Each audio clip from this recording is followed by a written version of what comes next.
The most extreme form of bereavement is parental bereavement, and I know firsthand of this pain after losing my baby girl Milli at only 6 days old, with no indication of complication prior to her birth. It came as a complete shock to us. We never got to see her eyes, we never got to hear her cry. As the weeks passed and we were riding the tsunami of grief, those around us expressed how useless they felt. They didn't know that we too felt so useless. We didn't even know what we needed, but I knew at that point I needed to speak out. From Milli's life and death, this podcast was birthed. Little Life, Big Loss, as a safe space to talk about baby loss, grief, trauma, heartache, and hope. A safe space for lost parents to share their stories of their real-life angels. A place for those nearest and dearest to learn about our journeys and to gain a deeper understanding in how to help those who are riding the tsunami of grief. Welcome to Little Life, Big Loss.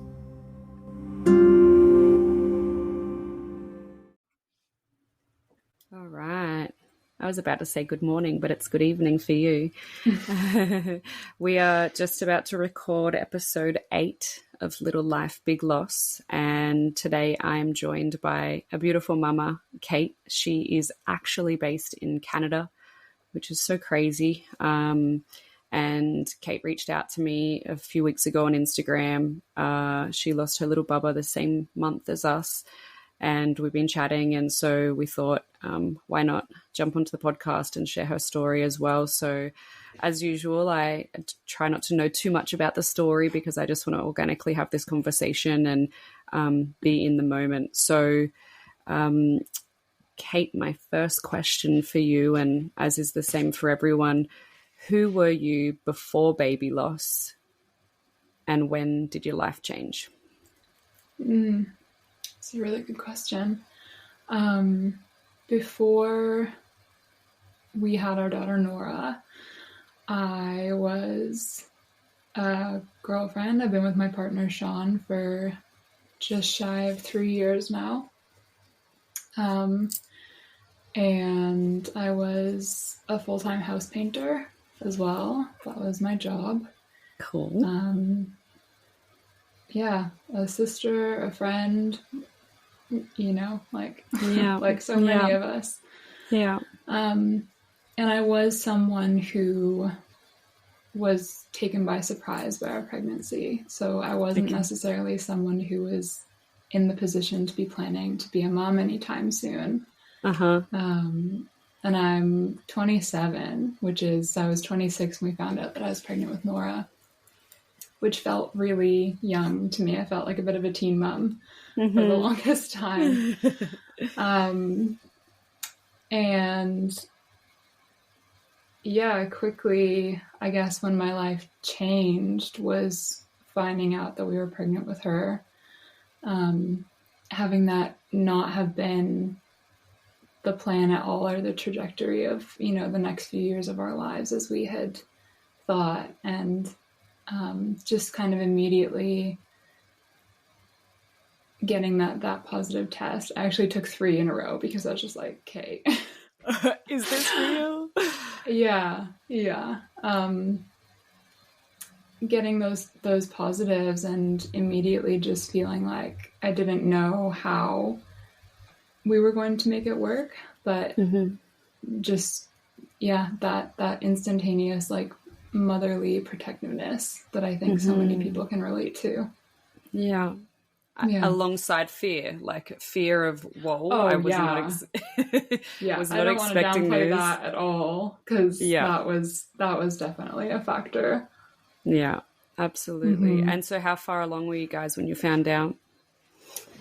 I was a little over 5 weeks. So pretty quickly. So like 5 days late on my period. And at that point, I've got like a long history of, I think I was telling you, I was actually pursuing a diagnosis for endo, shortly before we found out we were pregnant with Nora, and had finally, for the first time in my life, kind of had my first year or so of like actual regular cycles. So at that point, being late, I felt meant something. So sure enough, Yeah, she was. wow. Yeah. And how long did Yeah. it take you guys to kind of wrap your head around the fact that, you know, this was happening and that you were in fact excited? Oh, I mean, I feel like it happens at different rates for, you know, both partners. I mean, we had every option laid out on the table, you know, Of like course. I didn't want to have Sean feel like he was forced into a position he wasn't ready for, and myself as well. But I feel like that day I kind of knew, like, I don't know how we're going to do it, but this is the path that we're on. And I think it took Sean a little bit longer, but he got on board pretty quickly, and it takes a long time for you to get used to that idea. Of course. Sure. Especially when it's not your plan. It's not in the foreseeable future. Yeah, well, I mean, just with having had such a long history of reproductive health issues, like years and years of not having a regular cycle, motherhood wasn't something that I knew. I feel like some people know in their bones. They're just like, this is what I'm going to do. I'm going to have a family.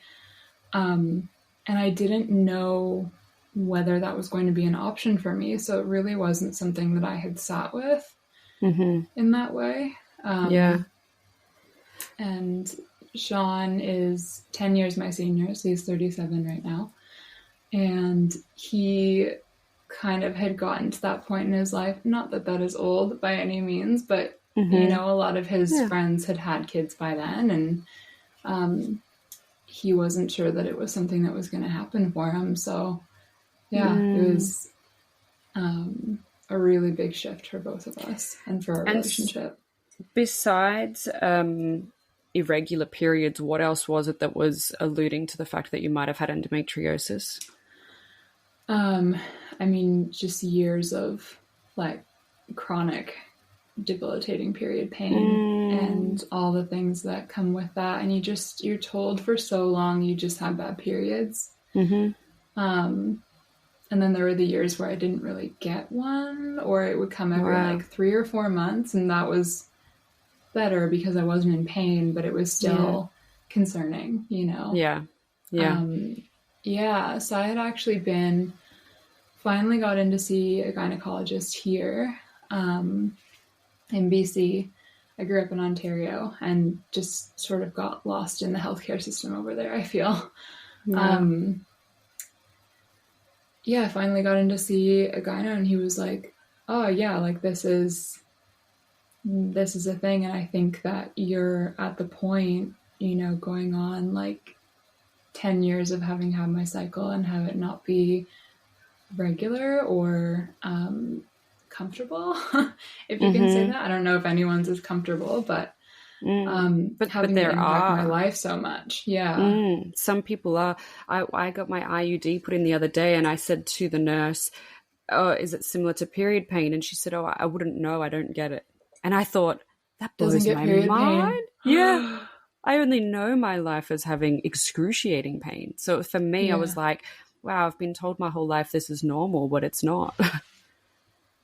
It's definitely not. So I'm glad you'd been in to see a gyno, but it's crazy that we put up with it for, you know, they say 7+ years until a diagnosis usually. So. Which I feel like so many women I've spoken to, it's actually so much longer. And then there are so many women who just, I mean, endo is like a newly recognized thing, right? Only in the past 5 or 10 years have they really started to lean into researching it. And I just think of like the millions of women before us who have just lived with that until they were menopausal. And I still don't even know if that causes symptoms to subside in that many people either. Like, I'm sure it just changes. Well, I'm not sure, because, and that's why I wanted to ask you before we even dive into anything else, because I'm super passionate about talking about endometriosis or painful periods or, you know, periods in general. I'm always very open about it. I have a friend who's finished having her kids. She was told at 19 she'd never have kids. She has gone on to have 3, and she's my age. I think she's 37, and she's going through this stage of debilitating pain again. And she's like, I don't want to have another surgery, but I'm too young to have a hysterectomy, because she doesn't want to go through menopause. Like, it's just this constant lifelong thing. And I really feel for her. So I think that a hysterectomy / menopause is supposed to fix it, 9 times out of 10, but what if it doesn't? It's like, it's hormonal, right? And I just feel like everyone's bodies, although there is like a predictable hormonal shift that happens through menopause, that looks very different in everyone's body.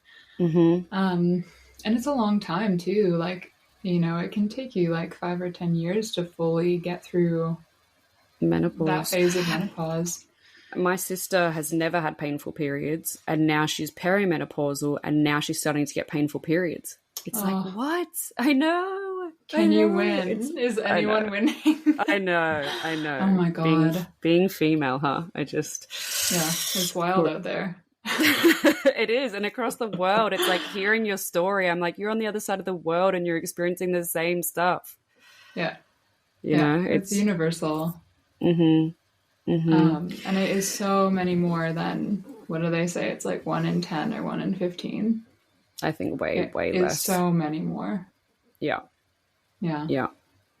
So tell me, once you got your positive pregnancy test, you come to terms with it. It's this innate, instant feeling that you're going to be a mom. And what did your pregnancy look like from there? Did you have an easy pregnancy? What were your symptoms? Yeah, I feel like it was pretty textbook. And I was actually just thinking about it before we got on, like earlier this day, just how many people, my OBs and my midwife were telling me textbook pregnancy. I had a little bit of morning sickness, which is all day sickness. I don't know why they call it that. Through that first trimester, but I think it subsided after 10 weeks and was fully gone by 12. Which is, I know many people suffer with it a lot longer than that, so I felt really lucky. Yeah. I vomited the entire pregnancy. You were like every day, hey? So sick. Oh my God. I know. That's brutal. Again, hormonal. It's just a hormonal thing. Yeah. And so did you go for all your regular scans? Did you have blood tests? Do you have all of the, ultrasounds and stuff? Yeah. Yeah, they get you on a program pretty early here.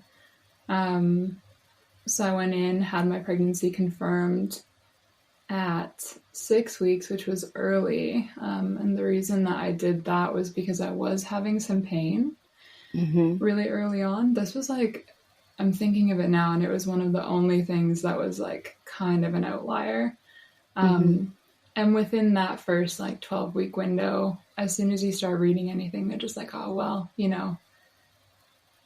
high chance for miscarriage inside those first 12 weeks. And it goes down every week. But that was my first thought, was just like, oh my God, am I miscarrying? I had just started to get used to the idea of becoming a mom, and was just like, oh God. That, where I was worried that it was a complication to do with maybe having endometriosis. And I went in and they did a scan. So I got a 6-week scan before your regular, like we do a 10-week scan here is like the first one that most people get. And that's just kind of like a preliminary anatomy scan. So I got my little ultrasound. She's like a little grain of rice on there is what the ultrasound tech had said. And she was doing great. Everything was fine. I had my regular 10-week checkup after that. You could see her heartbeat at week 7.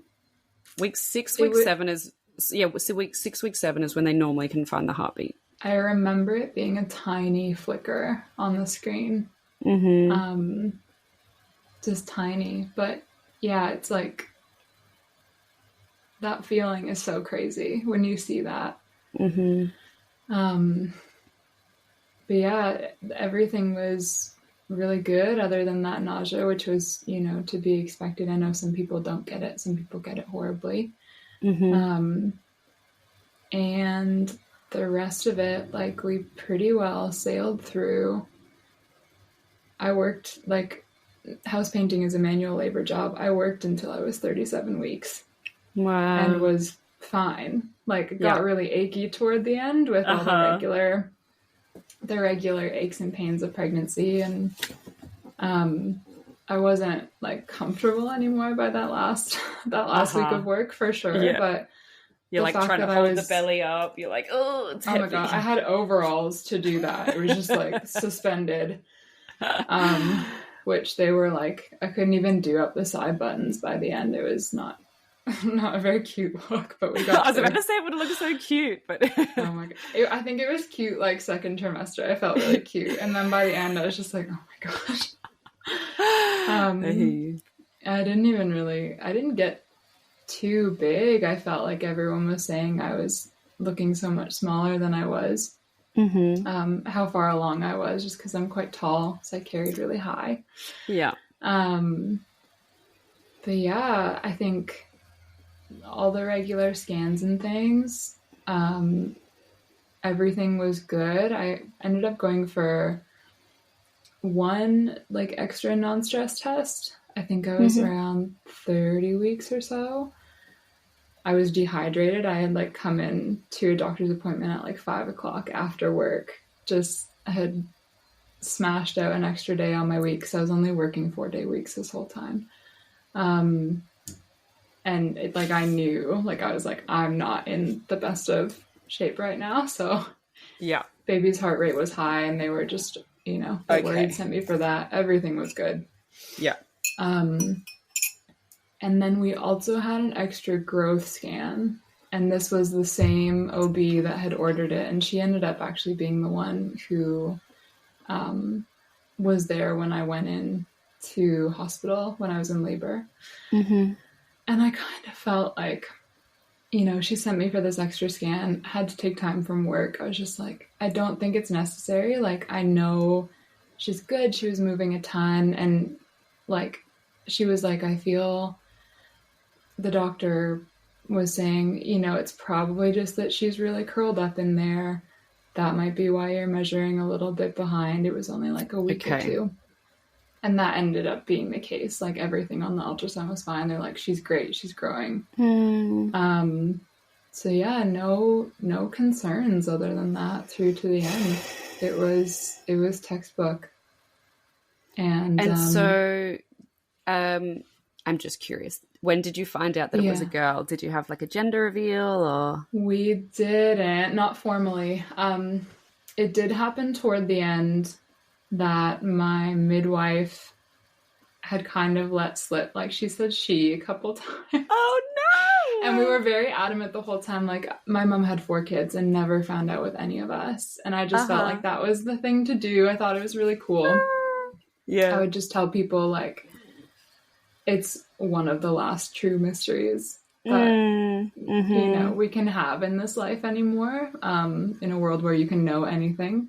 Yeah. So, yeah, we really held to that. But I had a feeling, and, we had friends that were due a little over a month after us. And a lot of the time it would end up they had been in there, like, right before we would go in to see the same midwife. And I remember her saying just like, oh, like, she had just seen us. Maybe she was just tired and, like, got it mixed up. And I was like, no, I feel... Yeah, she knows. Like we know. Yeah. Yeah. And it's funny because, like, my parents, being back home, they're on the other side of the country in Ontario. And so they hadn't actually seen me through any of my pregnancy. Didn't get to go home. They were so sure it was going to be a girl. I had that feeling early on. And then I kind of lost it. I was like, I got girl vibes. And then I was like, I don't know. It could be. Then you're like, I just really don't know. Could be anything. So we didn't find out until she was delivered. Yeah. Oh, okay. Yeah. Okay. So textbook pregnancy, you went all the way through. You were just waiting to go into natural labor, like spontaneous labor. Yeah. Okay. And talk us Talk us through that. Yeah. So, the one thing I will say is that same midwife had told me, I went in on my last day of work, which I was 37 weeks that day, had an appointment with her afterward, and she, took one look at me in the way that I was carrying at that time, and she's like, "You're not gonna make 40 weeks, hun." Like, Okay. and I had worked an extra week. I was originally going to take a month off before I was due. Yeah. Was feeling good, decided to take that extra week. And then at the end of that week, she's telling me, like, you could go in like 10 days. Yeah, she's giving me numbers. So she was engaged. Is that what she meant? Like, baby was low? Yeah. Yeah, and she had been for like what I felt was a really long time leading into that. They would just tell me that she was low, and you could feel it, as well. Milli never engaged or went down, and she never kicked or punched or anything. So for me, I don't know that feeling. Was she breech though? Do I remember that right? Yeah. Yeah, she was breech. She was super high. She was right up here, and then by the end, she was actually transverse. She was sideways. Oh yeah. So, which is why we were booked in for the cesarean, but we still didn't know anything was wrong. We just thought she didn't want to turn. Yeah, which is just... I know, in hindsight. Insane. Yeah. And so you felt Nora kicking and punching and moving and... Oh, she was super active. They tell you it's like 10 movements inside of an hour is like what they tell you. I don't think, like, knowing what I know now, that's not a hard and fast rule, and I think it's quite outdated. Yeah. It's kind of what I've read in the research. They tell you now it's like much more useful and like wise to actually just know what's normal for your baby. But I never had any concerns because she was so active the whole time. Like, she was kicking me all the time at work. I never did a proper kick count with her because I was just like, she was moving so constantly that I was like, you're good. You're all good. Yeah, you're moving. You're there. Good. Yeah. When I think about it now, and I've kind of had this conversation a number of times, and, since she's been born, she did slow down toward the end. And I did end up making it to 39 weeks and 4 days with her. So she was due 3 days from when we had her. She did slow down in that last handful of days before I had her. And I remember telling the last appointment that I had with my birth team, because we get 4 OBs and a midwife. Wow. Or 3 OBs and a midwife, pardon me. And then it's like they're each on rotation for a week through the month. So it just depends on when you end up going into hospital, is like who you end up with, but you're never with a stranger. You've met them all and had appointments with them the whole time. Yeah. And this is in the public system? This is a public system. Yeah. And we're really small. I live in like a little ski town, but it's like 10, maybe 12,000 people full time. So it's quite a small center. And the fact that we have access to that kind of care at our like pretty rural hospital is amazing. Like we're just so lucky for that. But anyways, I remember going in at 36 weeks and telling the OB that I saw then, like, she's kind of slowing down. She's still moving a lot, but it was less than she had been. And she's like, oh yeah, like that's totally fine. She was kind of like, oh, they run out of room, which so many people have told me since then is just absolutely not true. Not true. Yeah, I mean, we weren't given any reason to worry, but it kind of was like a little light went on for me that I was like, but yeah, so reassured that I didn't really pursue it after that. Which is so hard because I think, I know. It's so hard because I look back to and think, so many times I said, Millie just doesn't move much, like I feel that they're like, do you feel her? Well, of course, there's a large human inside of me. I feel her, but I don't feel what I think I should feel. And we were given kind of opposite advice where you don't do the 10 counts per hour because it's just based on you. What is normal for Millie? What is normal for your pregnancy? It is my first pregnancy. I had the anterior placenta, all the things. I was just reassured as well. Do I feel like I felt something was wrong? Like, I don't know. How do we know? But I did also feel similar to you when compare. No, but yeah, it's so hard. It's so hard. I know, and like hindsight is 2020, right? Of course, you're like combing back through your memory, looking for anything that could have, tipped you off to something going wrong, and I think you'll hold on to anything, and unfortunately a lot of it is like you're playing the blame game with yourself. You're like, I should have clued in, but why didn't I ask more questions? Why didn't I question? Totally. I've been through it 1,000 times in my head. I know, same. So you had, we were talking about her, So you're 39.4, she's due in a couple of days. You have this appointment. You're reassured that, her reduced movements is okay. She's running out of space, quote unquote. And so then what happens?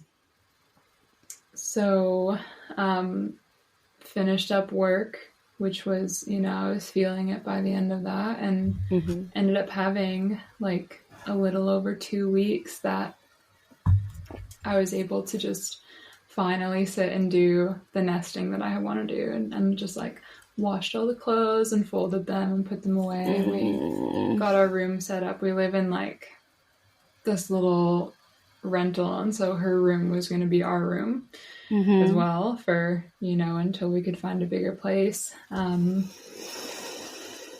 I remember loving finally getting to be in that space that I could do that, because I'd just been so busy with work up until then that those were really beautiful last weeks that we had with her. I was out like walking my dog every day, and like I was still hiking. I was hiking the day before I had her, like out to this little spot on the river, and I would swim every day. Go you. It just felt so good. Yeah. I was great. I felt really lucky to be able to do that. So it was a waiting game at that point. And I remember going to sleep the night before we had her, because she was born in the morning. And I remembered having like those achy period like pains that so many people report, and I had listened to like probably 300 or 400 birth stories. That was all I would listen to at work, was like just in my headphones. I would listen to like 8 hours of them a day, like a crazy person. So I was just like, I'm someone who does my research, and I was just like, I want to know like every single version of how this can go. So I felt so informed by all these women, just like, okay, this is what to look for, because you're like, oh my God, like if you're planning to go into natural labor, or you do end up going into natural labor, it's like, what is that going to be like? So I remembered having cramps, and I was just like, oh yeah, okay, she's coming. I had really bad Braxton Hicks for like months with her up until then. I think just because I was working so actively, my body was trying to tell me to back off. You didn't listen. No, I mean, there wasn't space to really. But hey, I wasn't also, like, you felt great. So if you feel great, keep going. Yeah. Exactly. And like otherwise everything was good. So I knew that I wasn't like, you didn't overpush it. Yeah, that's right. Anyway, I had these Braxton Hicks, and I just knew this feeling was very different. And so I was just like, okay, we'll just wait. Went to bed, I think, like 11 o'clock or so. I didn't tell Sean because I was like, this could go on for days. Like, I don't want to psych him out. And he was still working. He was just trying to work until we had her, essentially, just to have as much, you know, time off with us as he could. And then I remember waking up around 3 o'clock the next morning, and it was like really intense cramping. Like, you couldn't sleep through it anymore. So I was just like, okay, I'm gonna get up and just see if I can get an idea of, like, you know, the timing of these things, and try and get some food into me, because I don't know, I could be in for a long haul. And so yeah, I just like hung out by myself and was like laboring. You're so brave. Sort of all over the house. Yeah, I didn't want to bother Sean, so I was just like, it could be hours before they get regular. But I remember it wasn't until that morning I actually downloaded like a contraction timer, and I was like, oh shit, I don't actually have an app for this. Yeah. So I was looking at that, and they were like, by like overnight, 3 a.m. when I woke up, they were coming pretty regularly, like 5 minutes apart. And I was just like, okay, that feels like it's moving a bit fast, but I've just, again, listened to so many people's stories. It's like, I could hold that for like 18 hours. Like, we don't know.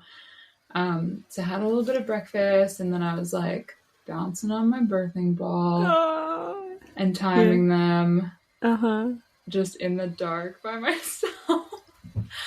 How and they powerful. That's like admirable. Yeah, that's powerful. I mean, I was also like really spooked too. I was just like, oh god, like it's happening. Absolutely. But I did love having that time to just like really feel into it. Yeah, anyway, they within like an hour and a bit, I think I woke Sean up at like 5.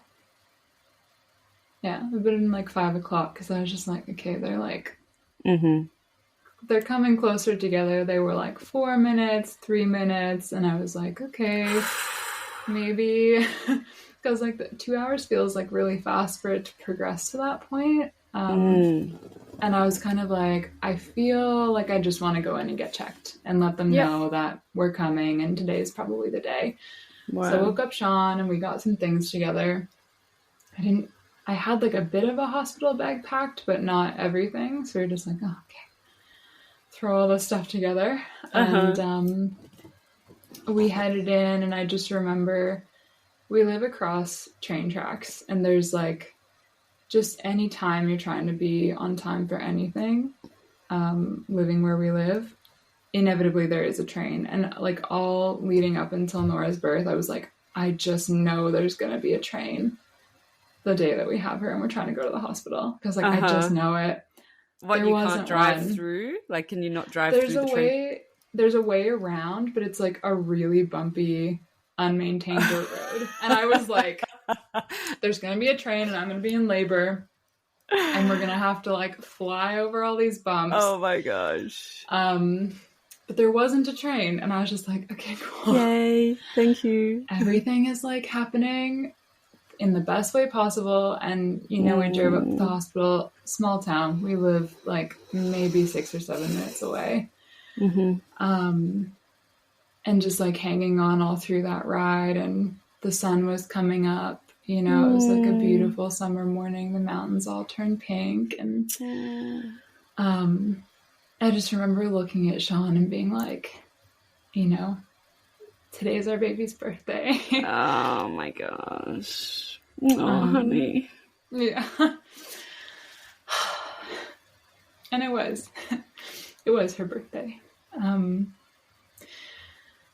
We get up to the hospital, and the main doors aren't open yet. They don't open till like 7. So if you're before 7 or after 7 a.m. or p.m., you have to go around to emergency. So I had to go in through emerge. And I just remember getting out and standing. You have to like ring a doorbell. for the nurse to come and get you. Mm-hmm. And she's just like, what's going on? And I'm like doubled over, just like, I'm in labor. Like, I need... I'm like active heavily, labor. It's this, yeah, for sure. I'm in it. I'm standing there like heavily pregnant, and I was just like, "What do you think is?" But she's like, "Okay." She was so great. Like, brought us upstairs into labor and delivery, and it was super quiet up there. I remember like all the lights were still off, and they have like two birthing. Well, there's like one main birthing suite and then a couple of other rooms that are set up in case there does end up being more than one on that day. But like I said, it's a really small town. Yeah. I think there were only 8 babies due in July. Wow. Like, what your whole town. our practice was saying? Yeah. Oh my God. Yeah. And everyone else had their babies already. Everyone's came early. So I was the last one. And I was just like, okay. This is a good feeling knowing it's probably just going to be me unless someone with this, an August baby comes early. Because what date in July was this? It was July 24th. Yeah. And she was due on the 27th. So she was 3 days early. Yeah.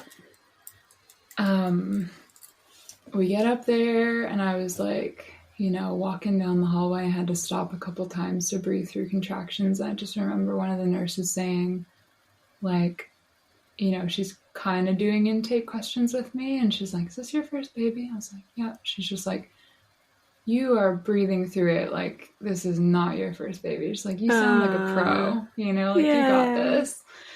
And that just made me feel so good. I was just like, yeah. You're like, I've researched the heck out of this. Yeah, right. Get into the birthing suite and I'm like on the ball and, they got me on the bed and checked out baby stats because we still didn't know for sure whether she was a girl, although we had kind of been tipped off before, like I said. And, we were both sounding really good. They're like, she's low, she's got a good, strong heartbeat, and you're going to meet your baby today.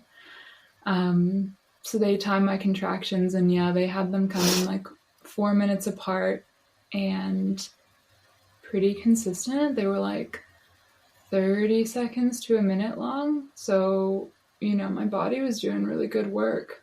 And Nora was too.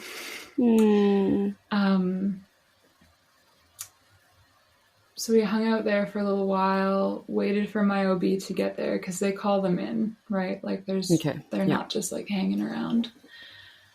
And it was like 6:30, 7 o'clock. I think she got there at 7 or shortly after 7. And it's so funny, like, of all the doctors on my birth team, I absolutely would have been totally happy to have any of them. They're all, like, amazingly experienced, really warm people.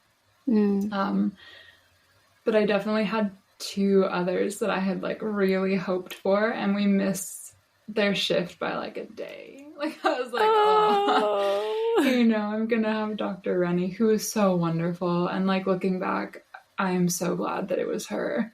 She was the one that had sent me for those extra tests. And I was just like, kind of a wet blanket lady. But she's just, like, very conservative, very cautious. And ultimately, I really appreciate that about her. Just knowing what we know now. So we're hanging out in labor and delivery, and Dr. Rennie gets there, and she checks me, and she's like, you're doing well. She's like, you're 2.5 centimeters, so you still got a ways to go. And I was just like, so devastated to know that I wasn't even like 4 or 5, because I just felt they were so regular. I was like, surely we're moving along. And like 2.5 is not anything to slouch at either. Like it's, we were going, but she's like, you seem like you're coping really well. And I think if you wanted to, like, you don't have to stay here. You could go home. So she's like, let's just, get you into the computer and, get ourselves set up because we're having a baby today. But she's like, I think, if you wanted to, you could go home, you could like run the bath, which just sounded so good to me. Yeah. And she's like, yeah, we'll get that sorted and we'll see how you're doing in a little bit. And she went away. Oh my God, I remember saying to her, like, it's so cold in here. And Sean was just like handing me my socks and like my sweater and stuff. So it was July. I had come in like a t-shirt and it was so cold in the birthing suite. And she's like, you're going to get really hot when it gets down to it. She's like, you're going to think it's really warm in here. Okay. I just remember mentioning that to her, and she had actually gone away to see if she could find the thermostat to turn it up for me so I'd be more comfortable. Yeah. So she was gone for like a half hour. And she came back and she's just like, okay, we're gonna have a look at your birth plan. We read through that together because I was, that girl that had typed out like a full 2-page document. I'm just like all my birth preferences. And I was like, I had written up my preferences for like every single thing. And so, luckily, we're reading through it together and she's like, so many of these things are just our standard of care. We're not going to have you on the monitors the whole time. We want you to be able to move around. I really wanted to be able to get up and walk and like use the bath and not be on my back on the bed because I just knew that wasn't going to be comfortable for me. Yeah. And she's like, absolutely, she's like, we support all of this. And then I had one little section at the end that was titled, just in case shit goes sideways, here are my preferences for if we have to have a C-section. And I asked, of course, depending on the circumstances, I was like, I would really like to be awake and observe like a gentle cesarean protocol as much as possible and skin to skin right away if I'm in shape to do it. And, I had collected colostrum. Sean had brought it with him in a cooler. To have that on standby in case I wasn't able to feed her right away and just everything. And, Dr. Rennie read through that and she just looks at me and she's like, this is so great. And she's like, absolutely. If everything is going well for you and baby, then we can make all of this happen. But she looked at me and she's like, we're not doing that today. Oh. She's like, you're doing really well. Yeah. And she was like, okay, well, she's like, do you feel like you'd like to go home? And I was like, if you think that that's a possibility for us right now, then like totally we'd like to be in our own home and just hanging out until everything gets more intense. And she's like, okay, awesome. She's like, I'm going to check you again. She went away to get some things and in the meantime had the labor and delivery nurse do the preliminary checks with the Doppler and stuff like that. And I just remember she couldn't find her on the Doppler. And she's just like, oh, okay, she's like, these things are kind of, hit or miss. And she's just like, I think she's gone really low. Like she's super engaged and I can't find her in the spot that she was before. And I think it's because she just moved on down. And she's like, we'll just wait for Dr. Rennie. And she came right back and she had a go at it. And her face was like white. And I could tell, and she's like, okay, well, she's just like, they're talking, and I don't remember exactly what was said, but they're like, there was another OB from the practice, not one of my OBs, he's on the other birth team, but but they're like, you know, Dr. Batchelor's in the hall, go grab him and, you know, bring the portable ultrasound. He comes in, he's in like shorts and flip-flops, was not meant to be working that day. I don't even know why he was there. Wow. But he wheels in the ultrasound, and I'm still on the bed having contractions. Like, just trying to stay still for them to do this. And I just remember, like, they get the ultrasound going, and I could see the screen. And they're looking, and he didn't say anything at first. He just looked at Dr. Rennie, and Dr. Rennie looked at him. He's just like, we need to get downstairs right now, like, to surgery. He's like, how long has it been? And they didn't know, because it had been a half hour since we had checked her, which is protocol. And in so many other circumstances is totally fine, and is what everyone would ask for, because they don't want to be strapped down with the monitors. Yeah. So they were completely respecting our wishes, and I just remember, like, I still have contractions, and I saw the screen, and where there had been movement on every other scan that we had seen, and where her heart was supposed to be was just dark. So they're wheeling me downstairs, and, you know, I was just like staring up at the ceiling. I didn't know where Sean was. I didn't know if he made it in the elevator with us or if they held him back. I just was like, we have to go.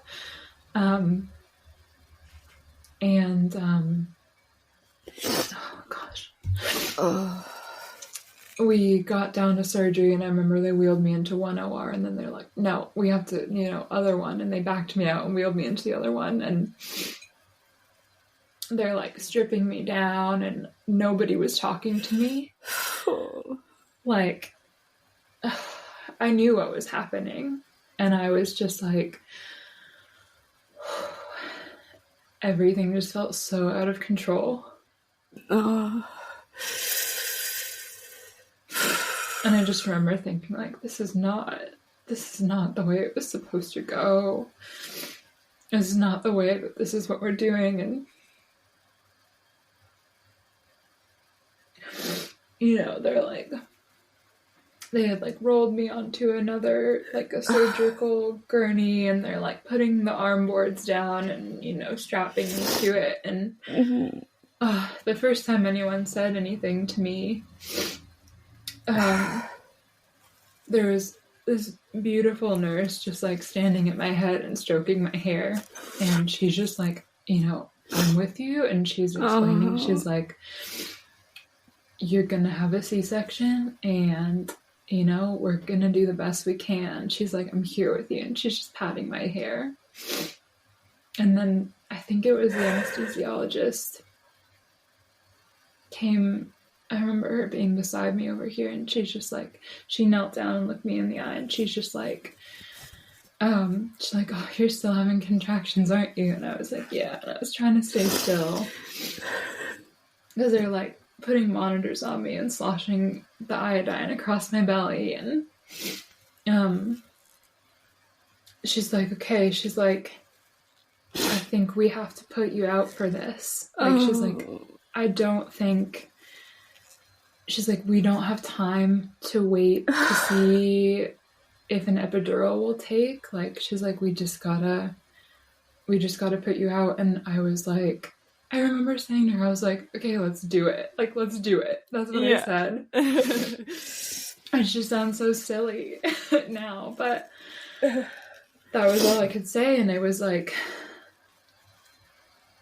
I was just so thankful for her. You know, I'm looking at her, and I was like, well, this isn't really an option that you're presenting me, you know, but she was like inviting me to be part of it. She's like, this is what we got to do. Like, are you on board? And I was just like, yeah. And they got the IV in my hand, and I don't even think I heard her count to 7 backwards from 10, and I was out. And from the time that I was upstairs in labor and delivery to the time that they had me on the table and in surgery was like 7 minutes. They were so fast. And this is the part that I didn't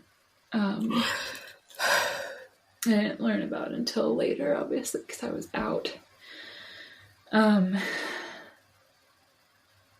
But they, they got to her, and she still didn't have a heartbeat.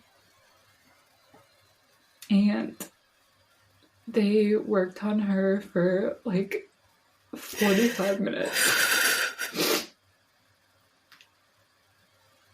And not once were they able to bring her back.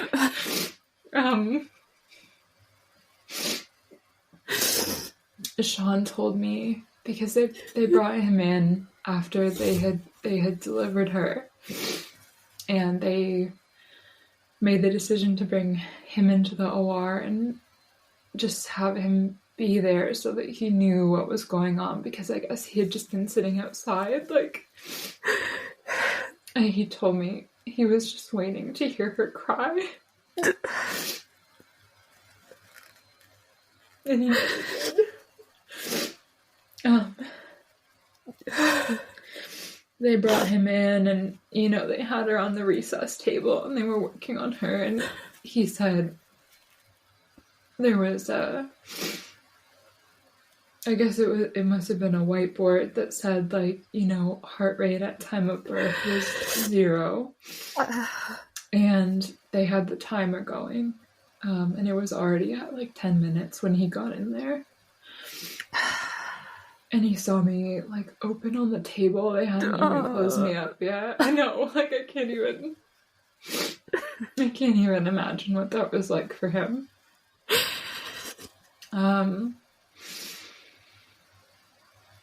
God, they really tried. Yeah. They really tried. Yeah. And they had to, they got to like the 45-minute mark, and like, I think now, like,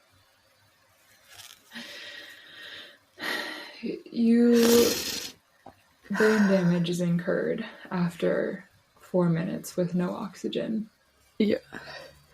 And they didn't even know how long that she hadn't been getting any, that her, we didn't know how long it had been since her heart stopped. So it was like, it could have been like 75 minutes and, total, and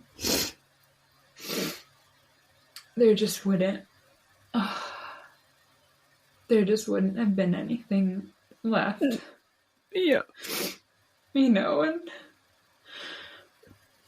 they explained that to Sean because he was there. I was still out. Thank God. I don't think I would have handled any of that particularly well, to be honest. And I wish that I was there to be with him for that. I feel, the nurses were with him, but it was like he was alone.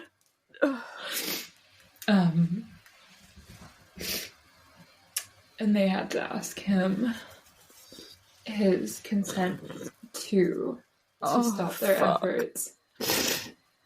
Yeah. And they explained to him everything. He's just like, okay, you can stop. And they took her off of whatever machines that they had her hooked up to, and they cleaned her up and brought her to him. And I didn't know this, but he got to hold her then.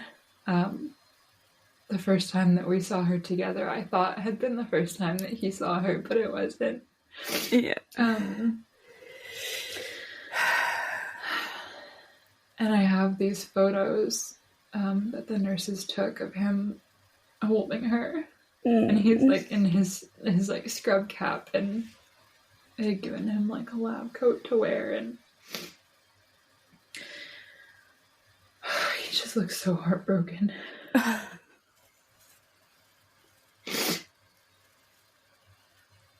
And she just looked like, you know, she wasn't. We never got to see her skin like pink. And I asked Sean if she was still warm. Yeah. That first time that he got to hold her, and he said no. Like, No. they'd had her on the warming table, but it wasn't like warmth from within her body, you know? Yeah.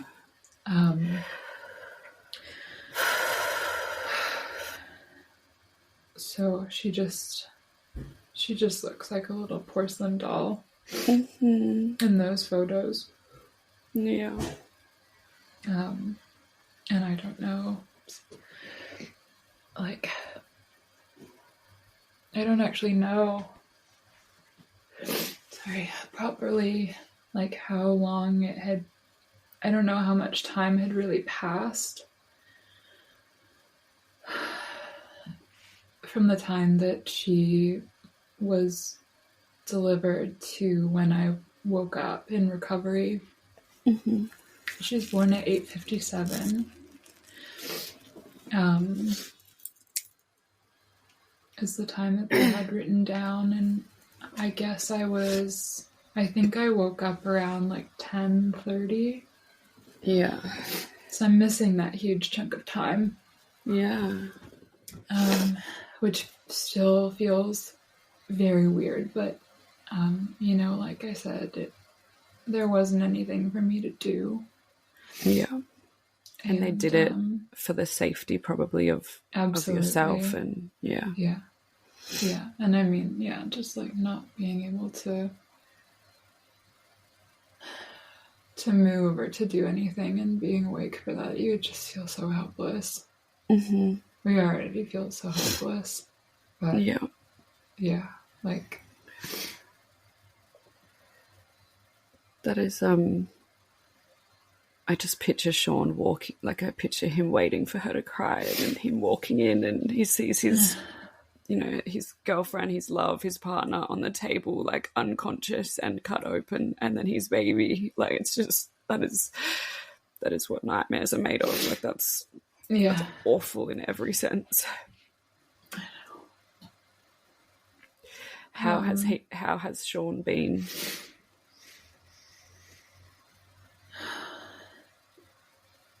It's like, you know, we just tell people that we're surviving. It's a lie to be like, oh, you know, he's okay. Yeah. You know, I have talked to him about it, and he hasn't had, like, he's not having, like, nightmares or anything like that, which is, like, I'm so thankful, because I go to sleep every night replaying it all, and I'm sure he does in some capacity, but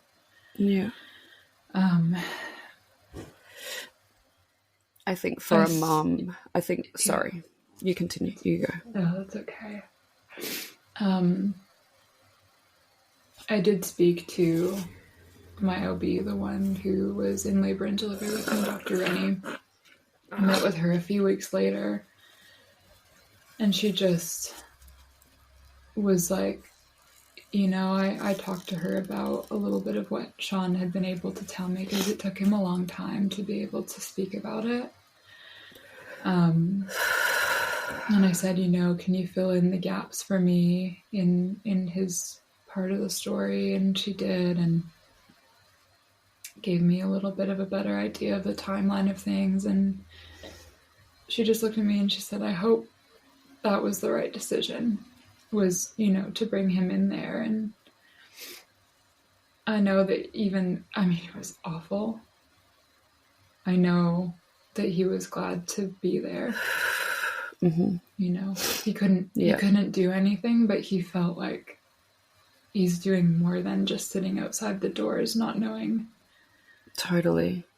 And, you know, getting to have that time with her, and you know, that first lot of time and you were still asleep and, you know, he got to have that one-on-one dad and daughter time. And whilst the shittest decision ever for him to have to make, you know, he was there to make that decision. And it's just, yeah. No dad would ever imagine that they have to go through that. No. And I think to go through it by himself too. Yeah, it's just, and I think one of the biggest things, like before, when we got the option of labour taken off us because Milli was breech, and Dylan said, you know, do you feel like you're missing out? And I was like, no, do you? And he was like, yeah, like he was super excited for labour. And I was like, labour scares me so much. Like I was so scared of labour, more than a cesarean. And I was strangely thinking, like, you know, things can happen to the mum in labour, like more than thinking of things happening to the baby. And I just think, so my vision with, you know, Sean in that instance is like, you know, we're not safe either, you know, which sounds really awful and negative, but it's just like, there's a lot that can go wrong, you know, like a lot. You have to bear witness to it as a father, you know, it's not happening to you in that sense so much. I mean, it is, absolutely. Yeah. But it's not physically. Yeah. And I think that we discredit fathers a little bit in that way. Because they just have to sit back and watch. Yeah. Yeah. And, you know, try and be supportive. But yeah, when stuff goes sideways, it's like, I feel like so many fathers I've spoken to whose partners had a very straightforward labor and delivery felt helpless. You know, never mind if when something like that happens, it's just... I always imagine in these moments, like, how traumatic it also is for the medical team. Like, your OB had literally said to you, like, great birth plan, we're not going to need that, you're doing so well. Can you imagine the shock and the guilt and the trauma and how much she's replayed it over and over again? Like, yeah, you know, like... I spoke to her about that too in that meeting I had with her later on. You know, I asked her, because it's a small hospital, and I think, you know, she did residency elsewhere, but she's been here, like, pretty dedicated full time. And I just remember asking her how long she'd been practicing, and she said 18 years. And I was like, has this ever happened to you? And she said no. She's like, in all the years that I've been practicing, she's like, we lost one other baby, and it was very different circumstances. She said that day was the worst day of her medical career. And she took 2 weeks off after. Yeah. I can imagine. It's, you know, they're human as well, and they do these jobs because they love babies, and they love birth, and they love, you know, making people mums and dads. And it's like, I know, I said to Dylan the other day, like, I have some reservations around what could have been picked up sooner for us. And Dylan's like, I'm glad it didn't. You know, we went in there with so much joy, and he doesn't have trauma from the birth because he didn't know to listen out for a cry. He didn't know that Milli should have opened her eyes. He didn't know. And so, and he just, like, not that he thought her being taken up to NICU was normal, but he really, really didn't know anything was wrong at that point. There's a gift in that. I know, and there was a real beautiful innocence in all of, and because he just kept rubbing my head, she's here, look at her hair, like, you know, he was just loving every second, and That's I'm so screaming. I know, I'm like, is she breathing? Is she alive? And he's like, she's okay, you know, and she wasn't, but it is beautiful, and but I said to him yesterday, I said, you are the only person in that room that doesn't have trauma. I said, like, we had so many midwives and doctors and pediatricians, and people were called in from other rooms. Like, it was awful. And so much so that many of them attended Milli's funeral. And, you know, they don't attend funerals, you know, because this is a big hospital, and sadly it's not uncommon, but I guess just the way it happened and the trauma of it and the circumstances, I don't know. It's just, but my midwife called the other week and she said, Rochelle, I've never attended a funeral for a baby ever, like, but I just had to come to Milli's. And I just said to him, I said, it was just so traumatic for everyone involved, that had we have known prior, like if we knew something was wrong in utero, it wouldn't have been that way. Like, it's, the outcome wouldn't have changed. Milli was never going to be okay. She was always going to have this disease and be super sick. But the trauma of that birth was just something that will never leave me nor that medical team, I'm sure. Mm-hmm. Oh, so God. Yeah, like I'm sitting here saying I can't even imagine not a planned cesarean, and I'm sitting there saying I can't even imagine like being in a position where I can't do anything, and you were in that position, wide awake, just numb from here down, and I was laying there open, and I was watching them. Like, I had my head turned to the side and I was watching them work on Milli, like on the resus table, and and Dylan patting my head saying everything's okay, and I was like literally yelling out, is she breathing? And like they found like she was breathing and she had a heartbeat, and I was like, you know, celebrating. I was so excited. I was like, that's all that matters right now, you know, like because I didn't think anything could be wrong if they had a heartbeat and she was breathing. Like, okay, great. Like, but I could see the back of the pediatrician, and I could see the nurses all looking up at him and looking down at her. Like, I could just see on their faces that like something was wrong. Like, they looked so worried. And I think now, like, that's probably why they were so attached to Milli, because they didn't know what was wrong, but they knew something was wrong. And because she was just floppy and it was just, but yeah, I was laying there numb. And then I was just vomiting. I was so sick. I was like shaking and vomiting and then they came over and they said, we're going to take Milli up to NICU. We're going to take your baby and your husband's going to come with us. And I was like, yeah, great. So, you know, because that was my one birth preference. Like, no matter where the baby goes, Dylan goes too. And I had said that to him, no matter what, you just never leave that baby's side. And so he went, and yeah, I was just so traumatized. Like, I was just vomiting and shaking, like couldn't stop shaking. It was just but I have said to them, like, for my next birth, like, I want to be knocked out. I can't. But they said, like, you know, in your instance, you don't get to have that time straight away, and then you have these blank periods, and then you've got to piece together the pieces. So there's no better or worse scenario in this. There's no right or wrong way, you know. Like, yes, I have the trauma of being awake, but you have these blank patches of what on earth happened. I was asleep. Like, you just lost these hours of life, essentially. You know, and so we just all have our own fucking trauma in our own ways, right? Yeah, like, there is no better and there is no worse. And just like, I have that blank patch of time, you know, where I had to learn what the story was later. And waking up from that and Sean being there and him just looking at me. Nora wasn't there. We didn't know she was Nora yet. He just shook his head. You know, like, he couldn't say anything.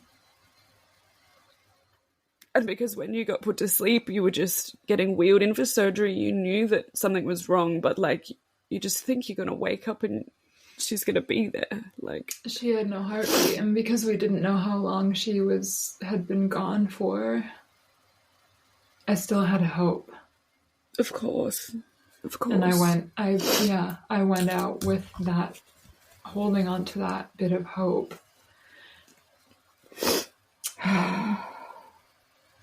Yeah, I'm a very medically minded person. long before I ended up a house painter. I thought that I was going to go to med school. Wow.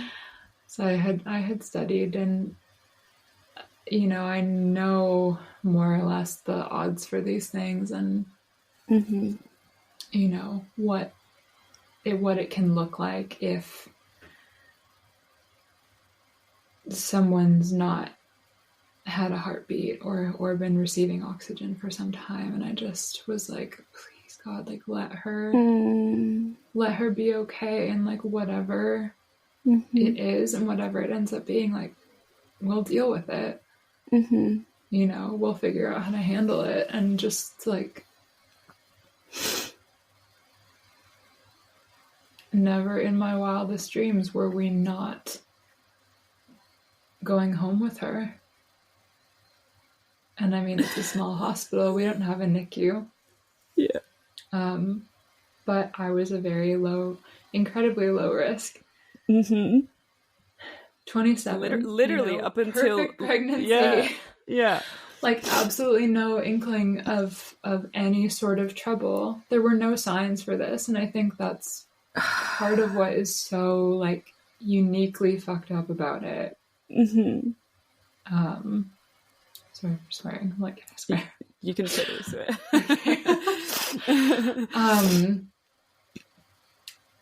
Yeah, I just, like in the days and months since Nora's birth, I've done so much research around.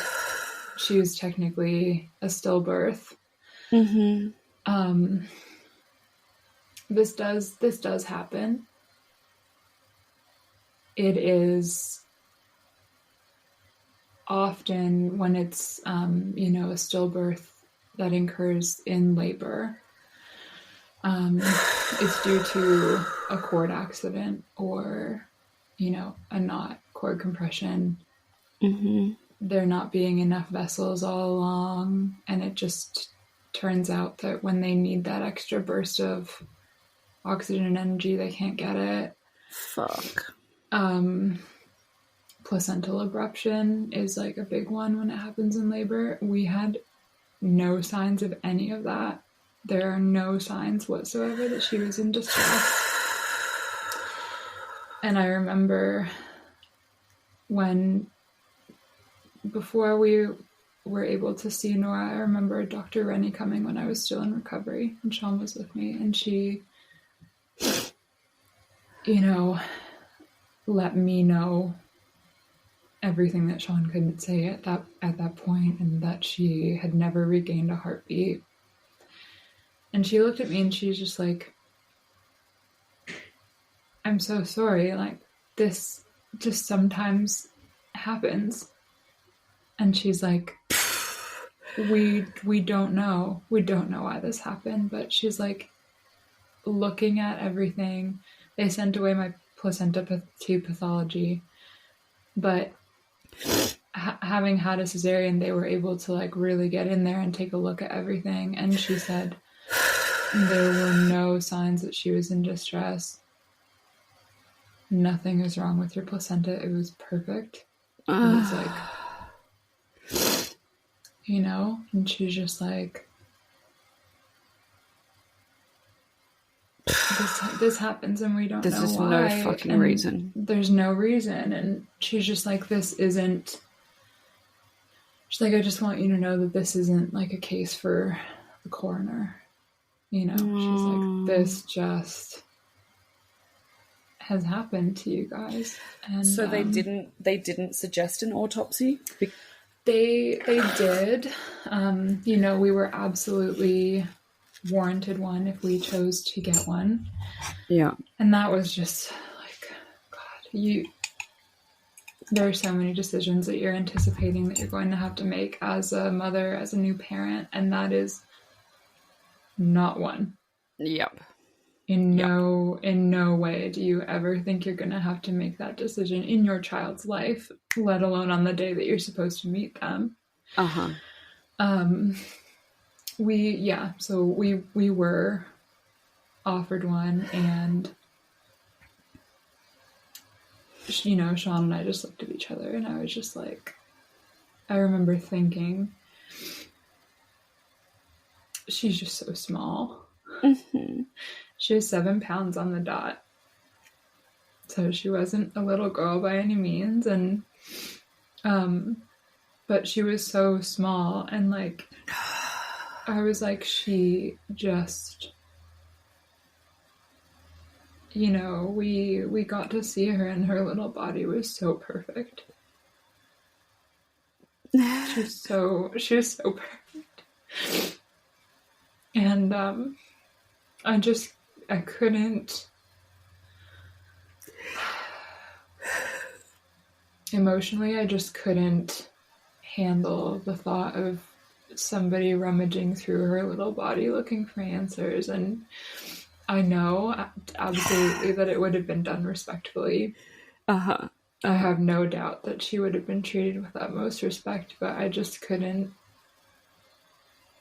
That was not something that either of us felt was necessary at the time. And I think I remember mentioning to you that I look back now and just in light of all the test results we got back being negative, everything from pathology came back perfect.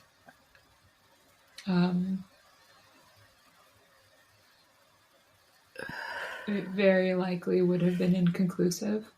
And that was my feeling, and I just didn't want her to have to go through that unnecessarily. But you know, I have had some moments of regret, just thinking like there could, because we didn't have that, there's no, we don't know. Yeah. Like she could have had some freak heart defect that was never picked up. She, you know, she could have had a clot or a stroke or like any other number of cardiac events. She could have had a clotting disorder that went undetected. And we don't get to know those things because we decided not to have an autopsy. But that was what we felt, and you know, we stand by that. And just having also been given that sentiment from my OB, just saying like, this isn't, you know, we have no suspicions as to there's something that needs to be looked into further. It's just one of those things that happens. We didn't have one. And I mean, that would have come also from the pediatrician that would have, you had a pediatrician working on her straight after the delivery. Is that who would have been? Like they're actually like a children's doctor?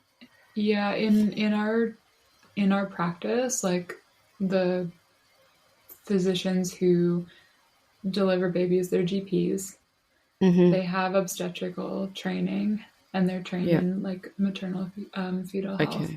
Okay. They were the ones that would have been working on her. Yeah. And I mean, I don't have a pediatrician in town, which is insane. There are so many kids here. Yeah. Yeah.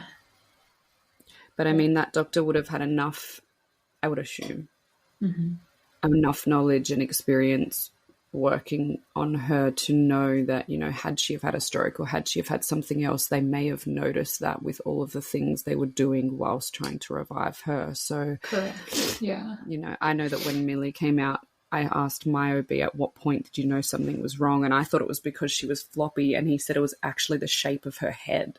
I was like, whoa, you know, so they, you know, do these, whilst they might not experience that particular thing, you know, your OB of 18 years had never experienced that, but she'd experienced enough healthy babies to know the difference. And so, we didn't choose to have an autopsy either. I stupidly asked the question, is that invasive? And she was like, yes, you know. And so I was like the most, the most invasive. Everything. Yeah. And I was like, oh no. I said, oh no, thanks. You know, like we had answers. Milli had fought for 7 days on Earth to get us the answers that we needed. She had literally almost every part of her body break down to give them every answer. But so we didn't need that.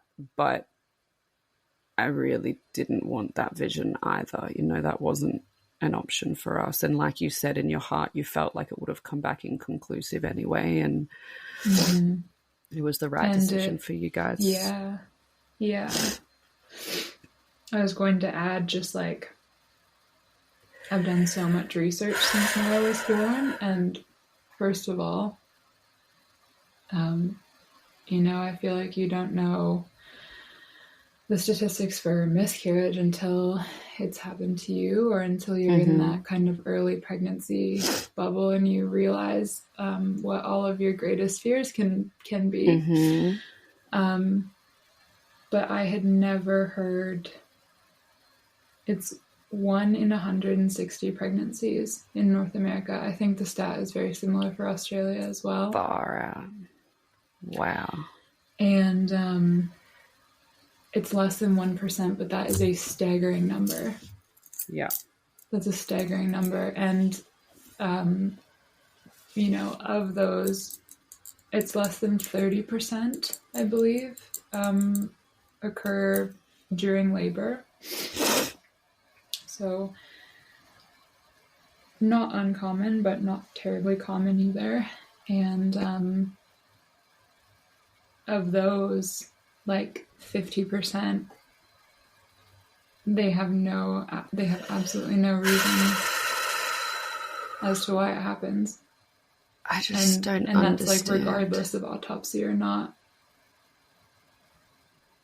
It just blows my mind. Like, how can we be living in this day and age? You know, we have nuclear medicine, right? And we don't know why babies die in utero. Blows my mind. I was chatting to a midwife friend the other day who said, you know, the rate of SIDS is decreasing. You know, we're learning so much about SIDS because I had so much fear around that. I had done all my research based around safe sleeping, Safe Sleep Australia, this, don't do that, blah, blah, blah. Like, I was prepared. I was like scared, but prepared. I was not prepared for something to happen immediately after her birth or during birth. Like, I was not prepared for that. No. And I think a big reason as to why that is because so many families live through that in silence. You know? It's like, unless you're very close to someone, you might never have known that they were going to have other children. You know?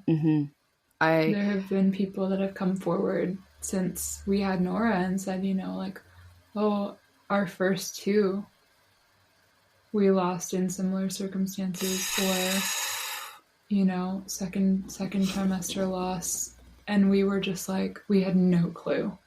We had no clue. I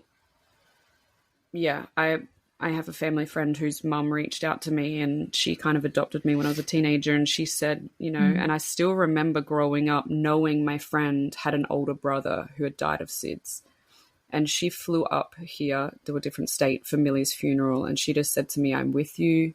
Like, she said, I still go over the death of Kurt often, and he's 37 years loss, you know, 37 years ago. She said, it never leaves you. That you know, like, chills. Yeah, it's like, which part of me loves, because I'm like, I never want Milli to leave my heart, you know, and she won't. No, and you know, we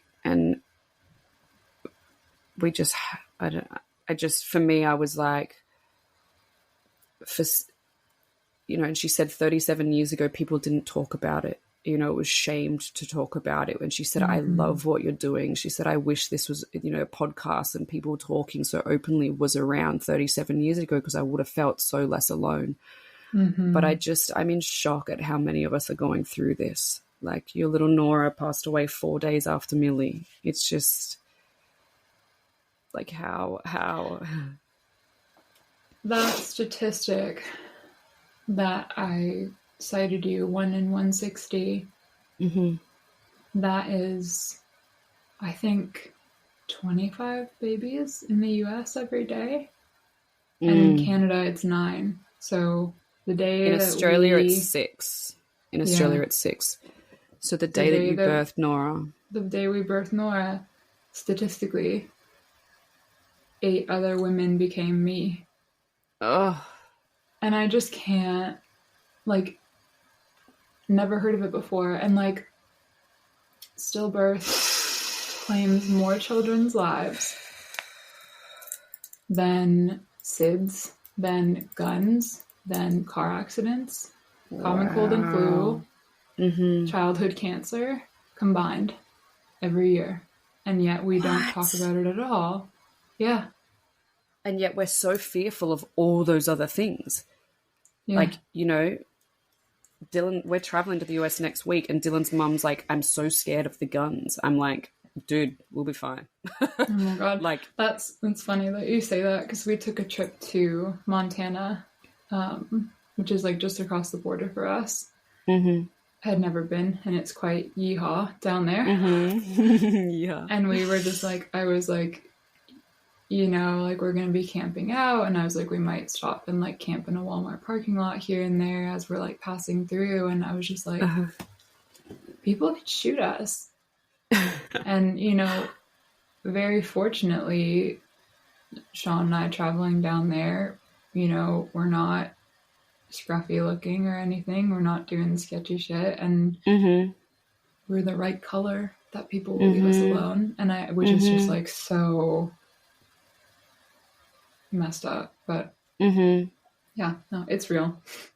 And I hate that you guys have to think of that over there. Like, it's so different in the US than it is here. Like, so different. Like, blows my mind. It's but I guess for me, I was like, when I went to the US for the first time in 2013, I probably was a bit cautious of that or scared of that. And now since Milli, like I said to Dylan's mum, like, ugh, we can't control fucking anything anymore. Yeah, and so like, what's our the point gun's of the worst thing that can happen?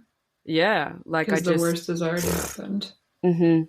Yeah, literally. And like you said, more kids die of stillbirth per day or whatever than from guns, from accidents, from cancer. Like, and yet no one's talking about it. And what lobbying and what research is being done to reduce it? Yeah. Yeah, I mean, there is a really amazing group of women in the States. They call themselves Push for Pregnancy. They were just on the steps of U.S. Congress, and like a bunch of them had met with Congress to pass protocol for stillbirth and like better support for mothers, and they're lobbying for like additional universal monitoring and things, because in the States you get the care that you can buy. Right. In Canada, we're very fortunate. In the majority of Canada, I will say, there are lots of remote centers where people don't get seen nearly as much as they should through their pregnancies because of resources. Yeah. But largely in Canada, we do have access to the care that we need. And it's still like the same statistic. So yeah.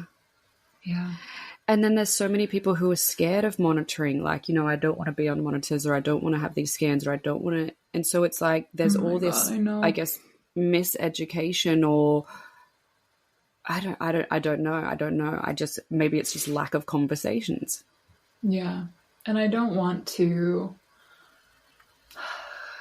you know, I don't question anyone's decisions as a parent or as a mother, because like, you have absolutely like your right to whatever you feel comfortable with. But yeah, it does feel like as soon as you get into like the pregnancy and birth world, there's definitely two camps. You've got like your heavily medicalized folks, and then you've got, I call them the granola moms. The granola moms. The granola moms. And like, I was leaning that way, and I, you know, we chose a hospital birth because we don't have the resources here to support home birth. I feel more comfortable in a hospital. So, you know, that decision kind of being made for me was totally fine. But Yeah, I don't know. I feel like it shouldn't be such a mystery. Any part of it. Yeah, I mean, I've put a disclaimer on the end of all my podcasts, just saying, the opinions of the people that I'm interviewing are don't necessarily match mine, but it's not. It's.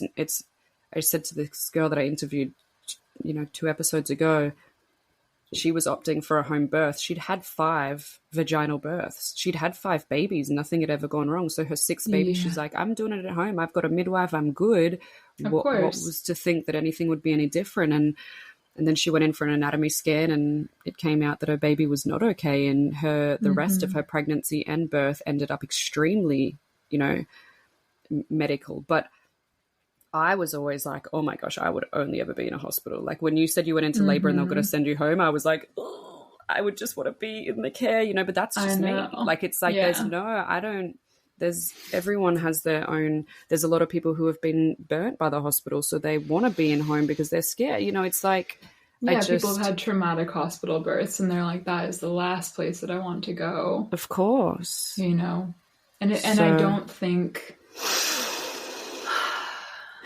I mean, all of this has just, like you said, taught me that you don't have the control that you think you do, that you would like to, regardless of your choices for you and your child. Yeah. You just don't get to call it.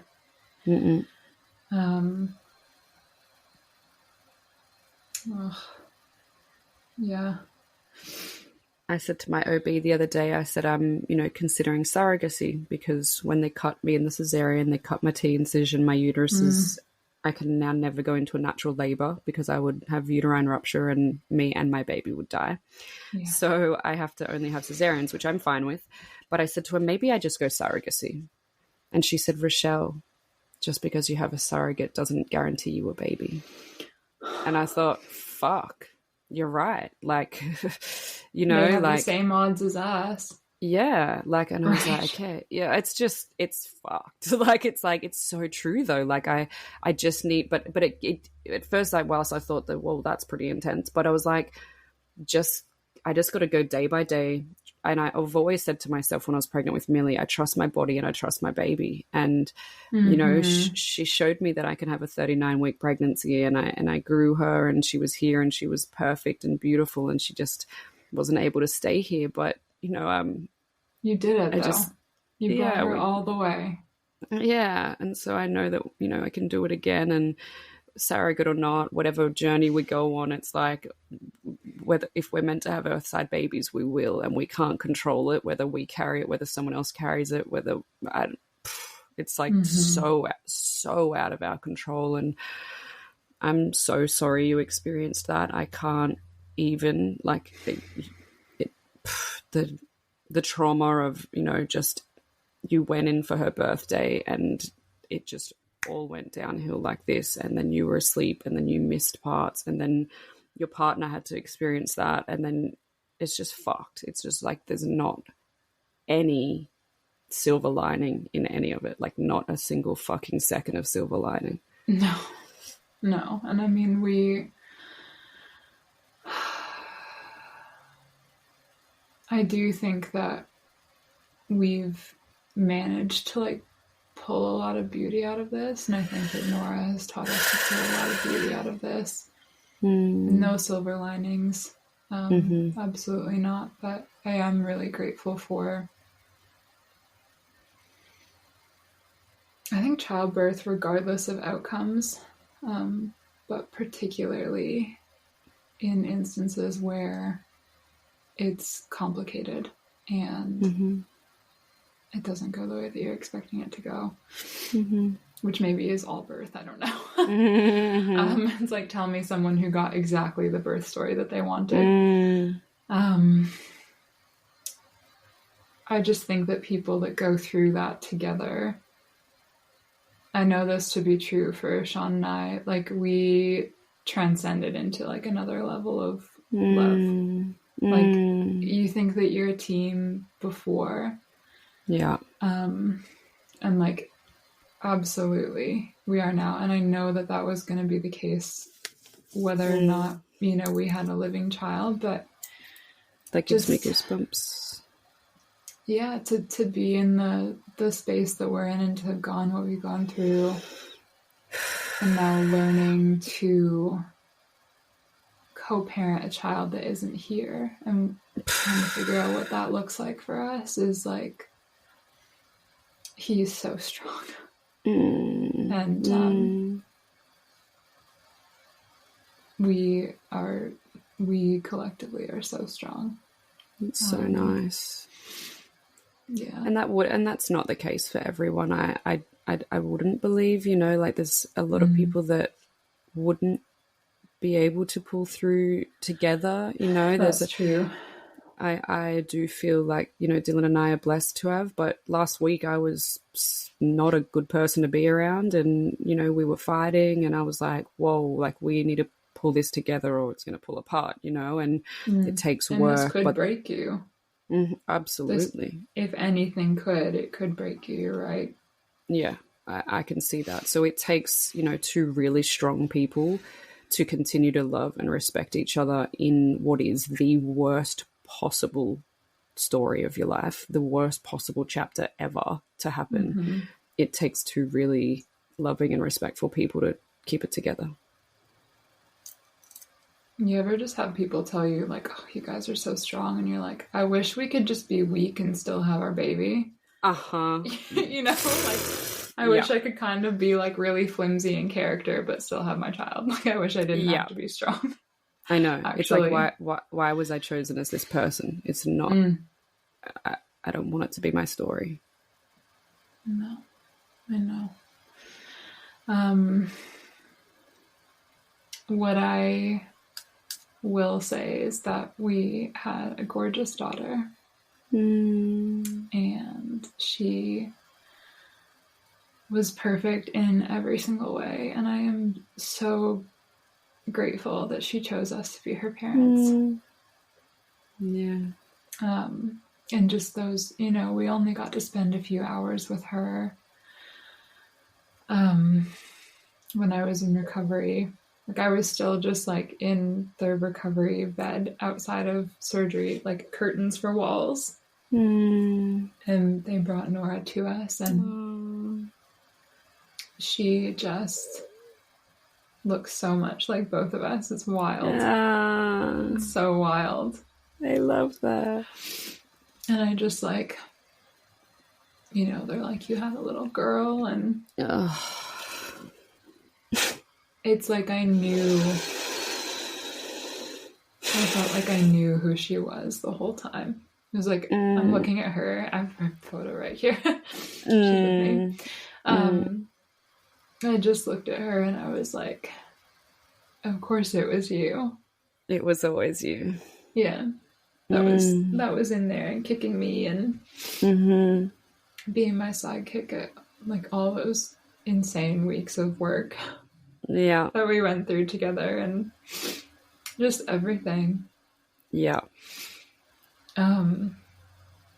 So we got to spend a few hours there while my C-section drugs wore off, which is like, that's such a crazy state to try and do anything in, I'm sure, as you'll agree to, knocked out fully or not.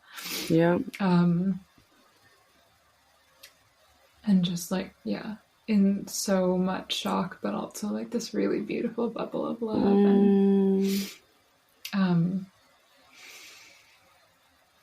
we just got to hold her and stare at her. Just try and like memorize take in every single thing about her, because we didn't know. You know, they told us that the funeral home was going to come for her that afternoon. Because they don't, like, our hospital is so small, we don't have, I didn't even know what cold cots were before this. No. And since this happened, I'm really wanting to fundraise to get one for our hospital. Yay. Like, I know it doesn't happen often. It's such a small place, but I know of people that this has happened to here, and I just think if I can buy one family more time. Because, to just learn later that we could have had her with us for, like, days if we had wanted. But we had to fit hello and goodbye into that whole early afternoon. And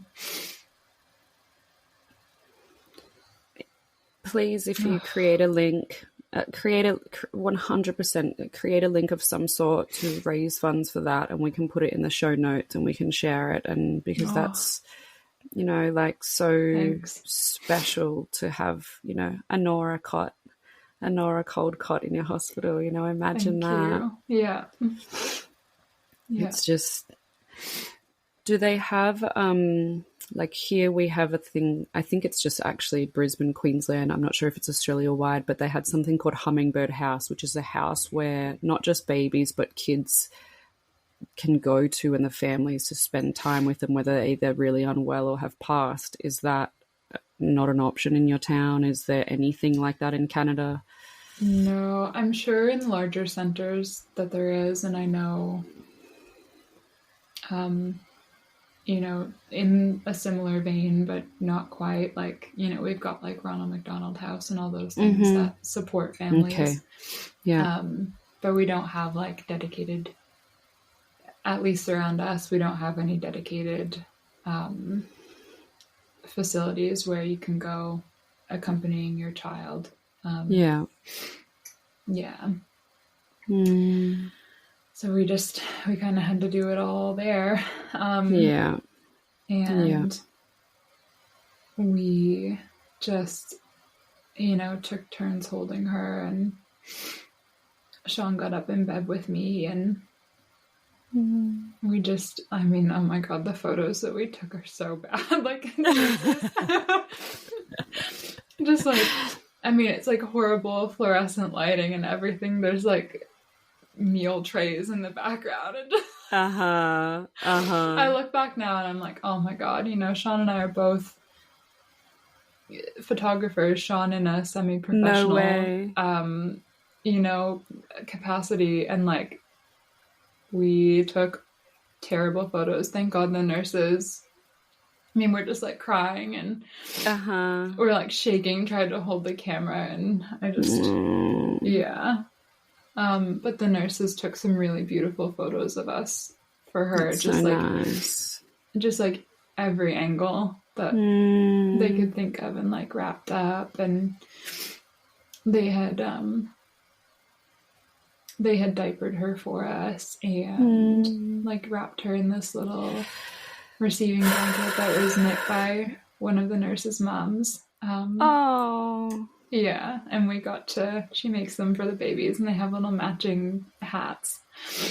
And Nora's was like this mix of like purples and lilac colors, and I mean, like, by the time I got to see her, she was like a very similar color to her blanket, which I wasn't expecting.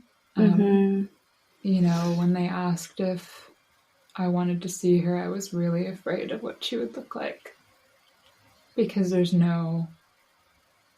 I've heard so many, you know, moms of stillborn babies say this. They just like have no idea. Nothing prepares you for that. No. But she just looked like a baby. You know, she looked like our baby, and she was just, a little bit purplish. Yeah. And like she would, you know, be holding her, and her like head would like tip to one side, and blood would run out of her nose. Oh, fuck. And her mouth, and like, you know, we would just, no problem, and just, you know, like, wipe it off. Darling, you know, you're leaking. Yeah. Why somebody said that the other day, and I was like, why does that happen? Like, is it just that I'm sure you've researched it. I have, because I wanted to know if it was something that happened, you know, prior to her passing, or if it was part of all of that. And, you know, it was, they said she had a lot of blood in her airway, and it kind of, nobody really told me why, but it is something that naturally happens, especially in babies and children. Their bodies are so small that they deteriorate quite quickly, which is why those cold cots are so amazing, because they put that process on hold. Your baby keeps looking like your baby for a lot longer. What happens is they get like blood pooling, and yeah, especially just like in their lungs and around their hearts. And we were lucky. I'm like, we're not very lucky really overall, but we were lucky that she you know, hadn't really, there can be like a lot of like swelling and things that can happen, and depending on when your child passed, their skin becomes quite fragile, and just like all these awful things. And I just, like, I didn't know all of that in such detail, but I was just like, oh my God, like, what is she gonna look like? And she just was perfect. She was just perfect. And she has Sean's nose and this little, like, furrow in her brow that I had when I was a baby. Like, just a little concerned looking lady, you know? And, I have huge hands. She, and I grew into them, but she had big hands and big feet, and just like, you know, I've got really, there's a huge gap between my big toes, and she had the same thing. And I remember sending photos of her to my mom, and she was like, oh, she's not a sandal girl. You're like, I know that feeling. It was like so true. So true. And Sean's got, like, for whatever reason, his pardon me, his pinky fingers like crook inward. My hands with Sean's crooked pinkies, which was just You're kidding. So crazy. Yeah. I didn't realize, like, I had looked at them then when we had her with us, and I was like, oh, I think they're straight, but then I got her handprints back later, and like they're like curled in like this. You're kidding. Yeah. She's just like this perfect mix of both of you. Yeah, it's so crazy. So we had her with us for a few hours, and you know, we named her, and they took all her measurements and everything and put that on a card for us to have, so that we would have all her birth stats. And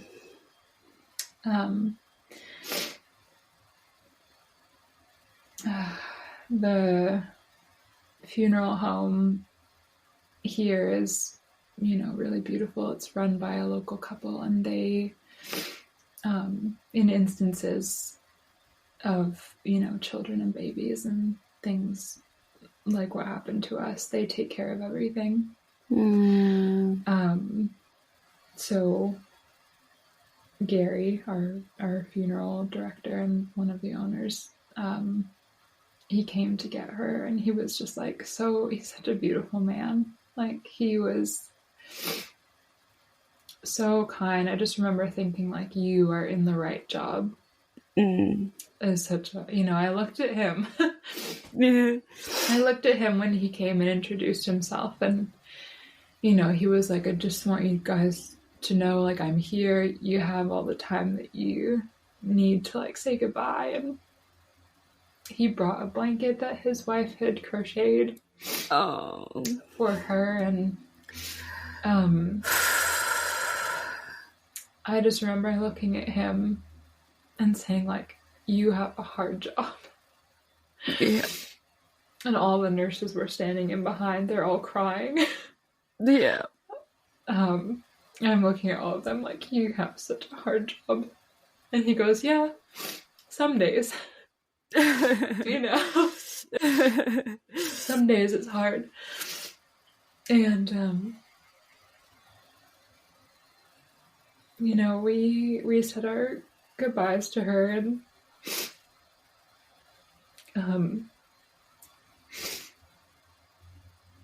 just thanked her for choosing us and for giving us such a beautiful experience through her pregnancy, and that she would always be with us, and God, I don't know, so many other things. That she was beautiful, and we were proud of her. And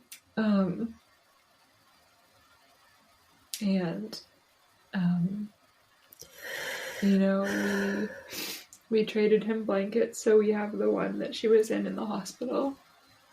We love it. It's got like her blood on it, and I like can't bring myself to wash it, which is like maybe so gross, but I feel like mums will just get it. Yeah, I would not be washing that. I can't, and it's like, it's so crazy because I still like, I'll still sit there and smell it, and I'm like, she was only in it for like a few hours. Like, there's no way that it smells like her at all, but we got to keep that with us, which was really nice, and we kept it in my hospital bed for the rest of my time there. But yeah, Gary came and he took her away, and he gave us his card and just, you know, told us to call him when we were ready. And then they brought me upstairs, and we were just like, oh, just like instantly missing her.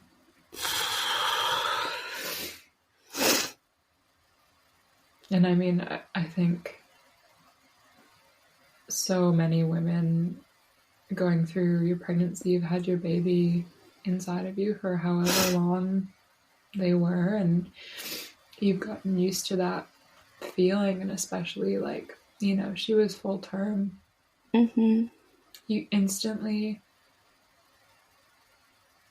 regardless of whether your child is with you or not, your body is just like, where are they? You know, where are they? Empty. And, like all of a sudden your body feels empty. Yeah, and your stomach is like, mine was so deflated and just like weird and squidgy like right away, and I didn't look pregnant anymore. I looked like I just had a big lunch, which was weird. Yeah. And you still bleed after a cesarean. No one told me that. Like vaginally, which is wild. And I mean, even, you know, having had a C-section, they scrape you out pretty good, but it was still like weeks, like everybody else. Yes, I spotted for about 6 weeks, I think. Yeah. At 6 weeks, I thought my period was coming back, but then when I messaged my OB, he said, "Oh, it's just your postpartum still." I was like, "Oh, wow, okay." Yeah, because that's like between 6 and 8 weeks. They say like if you are going to get a cycle back soonish, that's like when it starts to happen. Yeah, but I still bled for a few weeks. Our nurses were so great. They brought an extra hospital bed up and pushed them together so that Sean could stay with me. And you're supposed to stay in for like, I think 3 days is protocol when you've had a C-section at our hospital, but they got me out the next day. She was born on Monday and we went home Tuesday afternoon. Oh, wow. Yeah. Ours is 5 nights for a Caesar. Yeah.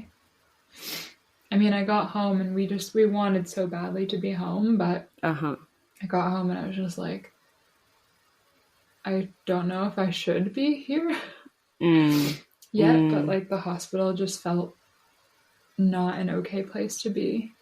Of course. And they completely understood that. And, you know, I walked out of there like I was moving. Don't need a wheelchair, I'm out. Yeah. No, they got me one and cleaned it, and I just like walked past it to the elevator, and I was just like, I'm upright and we're going now. But they were so beautiful, and like all of the nurses that had been there with us on Monday came back through in rotation, and even if they weren't working, just sat with us for a while and would cry with us and try and bring us, you know, like this one nurse was just so funny. She's like, do you have any wishes? Like, what is, she's like, I can grant wishes. I'm not only a nurse, I'm a genie. Like, what can I bring you? She tracked down a Coke for Sean, which was just like so cute. She was like, we don't have those in the hospital. She's like, I will find you one. I'm so sure that she stole it out of like a staff fridge or something. This was maybe someone's It was lunch, somebody's lunch break. It didn't matter. But that was just, they were so great, and we felt so held. That whole time, like they really did as much as they could soften the blow. They really did, and I'm so grateful to have had all of those people with us. And we had friends send food up to the hospital because, you know, hospital food is, it is what it is. Worldwide, it's terrible. Yeah, and like, why is that? It's like you're healing, but you get a roast beef sandwich, gross bread and processed cheese, and like all these awful super sugary applesauce. Like, what? Yeah. And Sean is celiac and allergic to like a few other things in conjunction with that, so he couldn't eat like anything.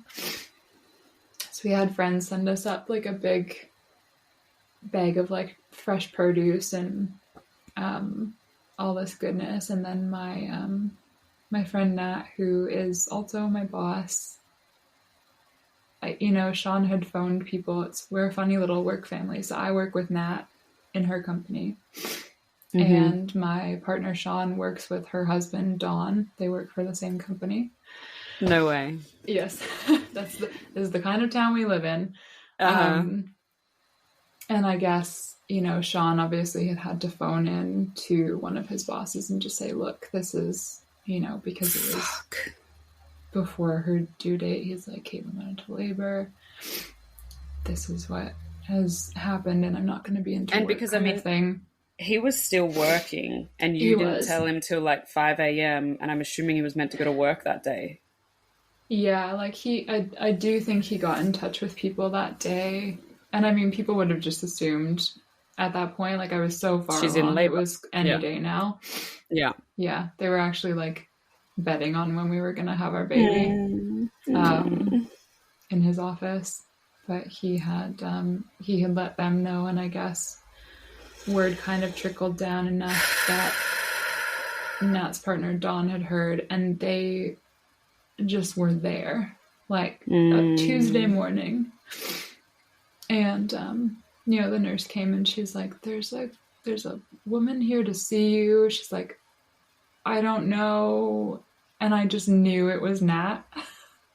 She didn't even say like what her name was or anything. And she's like, do you want to see her? And I was just like, yes. And she and Dawn just came in and held us, and it was like she was their baby too. They were so excited to be her aunt and uncle, and they've got 2 little kids as well, and it was just like, they were so excited for us to enter that chapter of our lives alongside them, and it just meant the world that they were there, especially because, my family was still in Ontario and Sean's folks live a few hours away. So, that was, we had family with us. I feel like, one, you just need people like that. You need people to just turn up and be there and just love on you. And, there's not really anything they can say or whatever, but just to be there. But people who have kids, they will say, I can't imagine the pain. But if they've got kids, I know they can. Yeah, I just feel like our friends that have kids have just felt this more than anything, because they just imagine if they lost their own child, and it's just this unbearable pain. And I know a lot of our friends that the husbands, like the dads, are just like, they just break in another way. Like, it's just like, bro, like, I can't even imagine, you know, they can imagine though. And I think that's where that pain, and like, I felt like all of my friends felt my pain before I even did.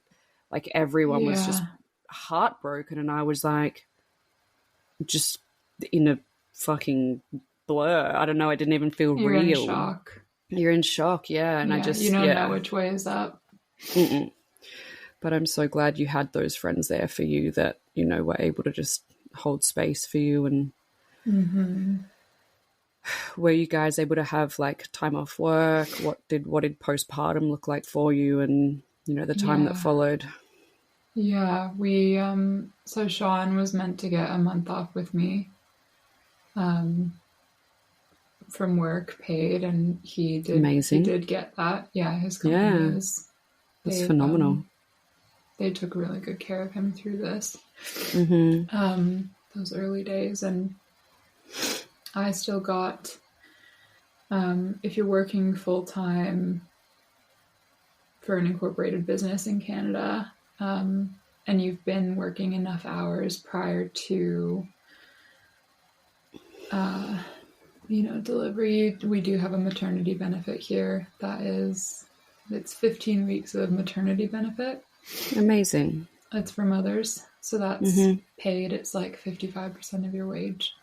And then there's another 35 weeks of what's called parental benefit, like parental leave from work, that you can kind of like split up between, you know, if mom needs to go back, dad can be off for a bit. That's so good. Thing. Yeah. Yeah. So obviously we didn't qualify for the parental side Are you of that. kidding? I did get the 15 weeks though, and I'm still off in that. So, but had Sean's company not provided him the leave that he had, he would have had to take that time off. Unpaid or not been able to. Or not been allowed to. Yeah, that's right. Yeah. So to have him off with me for a month was amazing. I think it actually ended up being like 5, almost 6 weeks total. That's amazing. And, you know, we got home from the hospital on that Tuesday afternoon, and there was a baby robin sitting on our porch, just like in the sun, just waiting in our doorway, and it was like, hey, Nora, you know, just letting us know she was around. And we just we have this great porch on the back of our house, and we spent a lot of time on that porch. Just you can see like a traffic circle from our house, and we would just watch the traffic. And you know, like right away getting home, we were just like, we want to do this with people around. Like, we're gonna have, if people want to come by, they can come by, and we'll just make sure that we're eating. And we didn't want a quiet house. Yeah, we were the same. No baby noises. We were just like, we gotta have music playing in the house, and at all times. So I really think, you know, there's no right way to do any of this, but I really think we did a good job of getting through that first couple of weeks, and then it doesn't even set in that it's real. Like, you keep, it's irrational, but you're hoping that somehow it's wrong. You're gonna get a call and they're like, come get your baby. Like, I know. Imagine, right? But it started to feel like it was setting in a little bit around that 2-week mark. And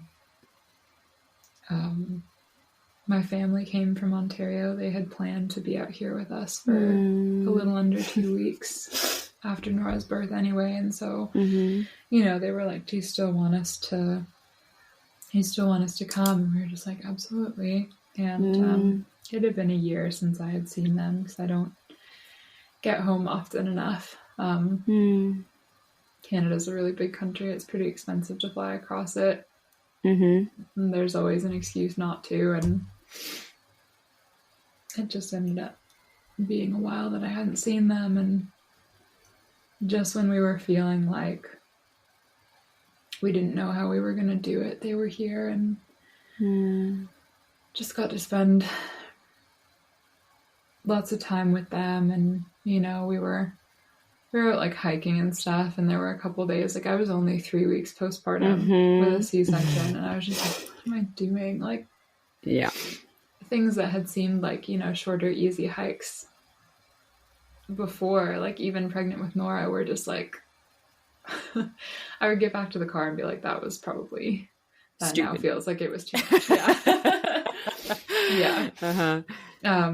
But I just was like, I wanted for them so badly to know, you know, they hadn't really been out west to see where Sean and I live, and it was meant to be a little bit of that too, just showing them around and, you know, kind of introducing them to what our life looks like out here. And so we still got to do some of that. And my parents brought their camper, and I just, you know, we would go and sit around the fire with them at night and talk. And my brother and my sister came out as well. And they were here with us for a little bit of that. And just every night without fail, my mom and I would end up, you know, going into the camper to make tea or something. We would just end up like having a good cry in bed. Yeah. The way we would if we were home. Yeah. It meant so much for them to be here. And I don't think, you know, that 2 weeks of them being here was like a lifeline when we didn't really know how to get through. Such a blessing. Yeah. And they left, so it was just a little bit before I was a full month postpartum. And Sean and I, you know, my parents were leaving, and we were just like, we've got a little like slide-in truck bed camper, and we had wanted to take Nora camping. Obviously not right away when she was like little, but it was something that we had really wanted to do with her. And our valley is really small, and you can feel a bit like claustrophobic and valley stuck at the best of times. And then in the worst of times, it just was like every time we went out, it was more people that we knew or that had known me through my pregnancy. And, you know, even like grocery store clerks and people at the bank, and, you know, the ladies in the chemist and the pharmacy. And, you know, just countless friends. And we were trying to call people. In the beginning, I was calling like 3 people a day, and then I was like, whoa, I have to stop.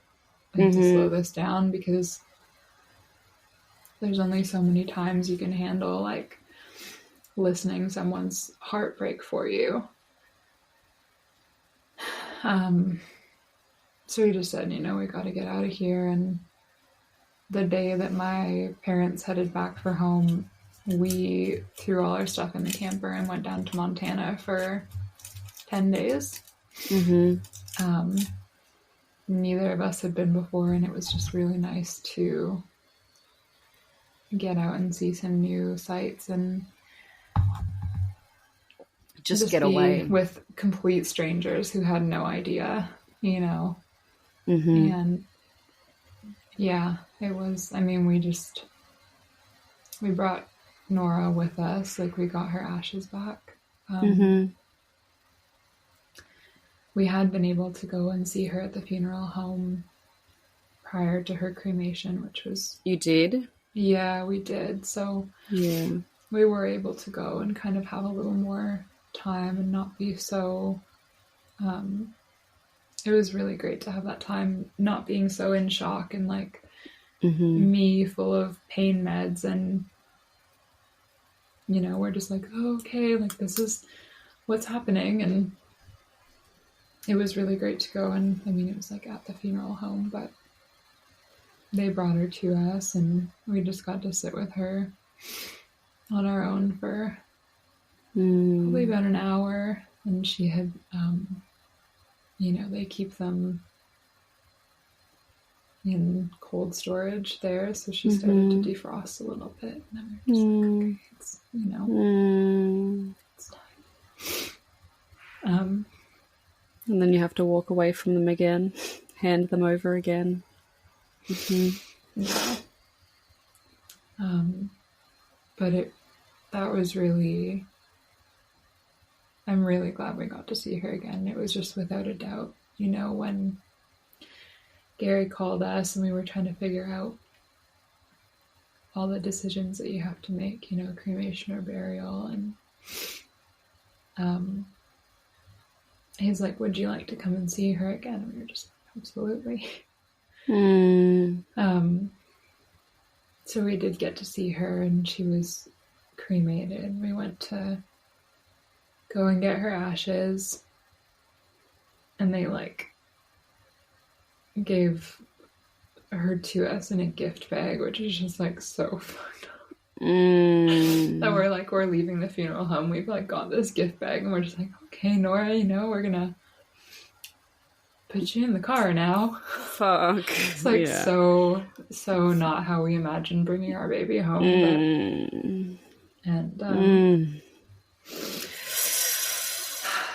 Anyway, we brought her ashes with us to Montana. And, you know, we,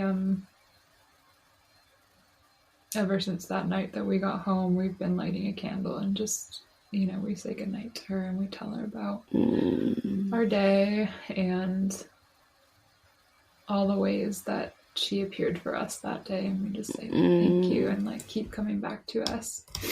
So beautiful. Yeah. And I cherish that time that it's, you know, we think of her all day and we talk about her, but it's like that time is us all together as a family, and just love that so much.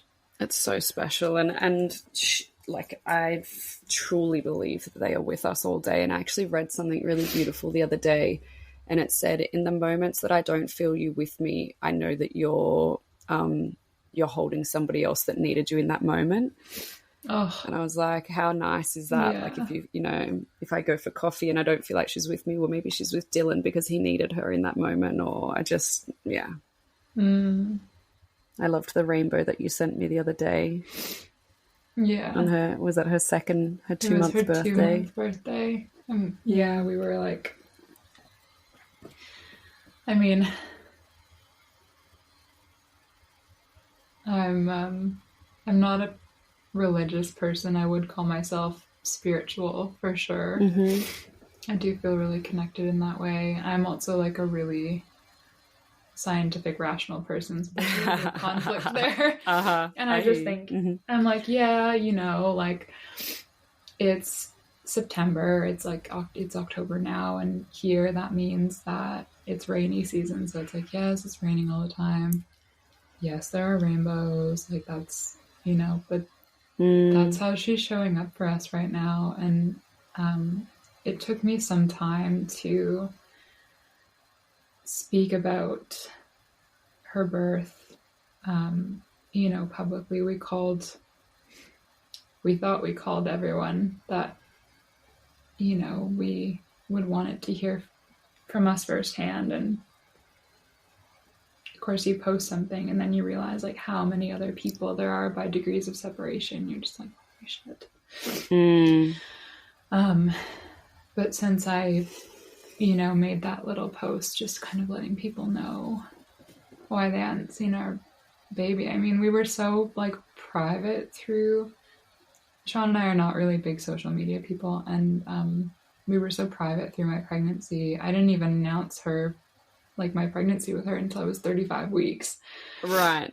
And that was the last thing that was just sort of like hanging there in the void.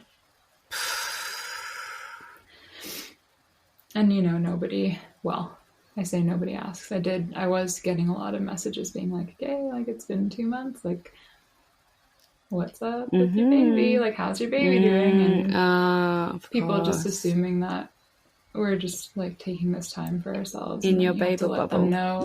Yeah, you have to let them know that the worst has happened. And since I put that there, I've had so many beautiful photos, you know, sent to us of people catching rainbows and just being like, I know it's Nora. And every, you know, beautiful sunrise or sunset that people are seeing, they're like, oh, you know, it's like extra pink. I just know it's from Nora. And baby birds and wildflowers and just, you know, so many little beautiful things that just, we have to believe that it's her. Of course, you know, because if we don't believe that, then what else, you know? Yeah, and I mean, I feel really strongly that it is.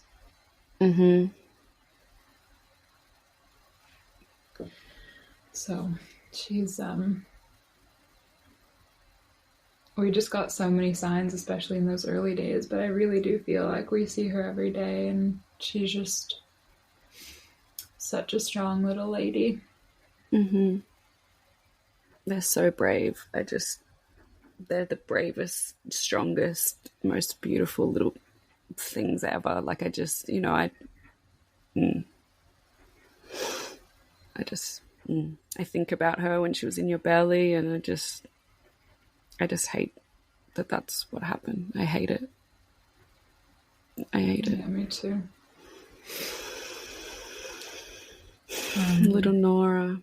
I truly believe that when we connect as mums on earth, mums and dads, you know, that our little babies upstairs like have this little celebration. I probably said this to you. Like I just imagine Nora and Milli up there like, yay, look, our mummies became friends. You know, like they're totally celebrating right now.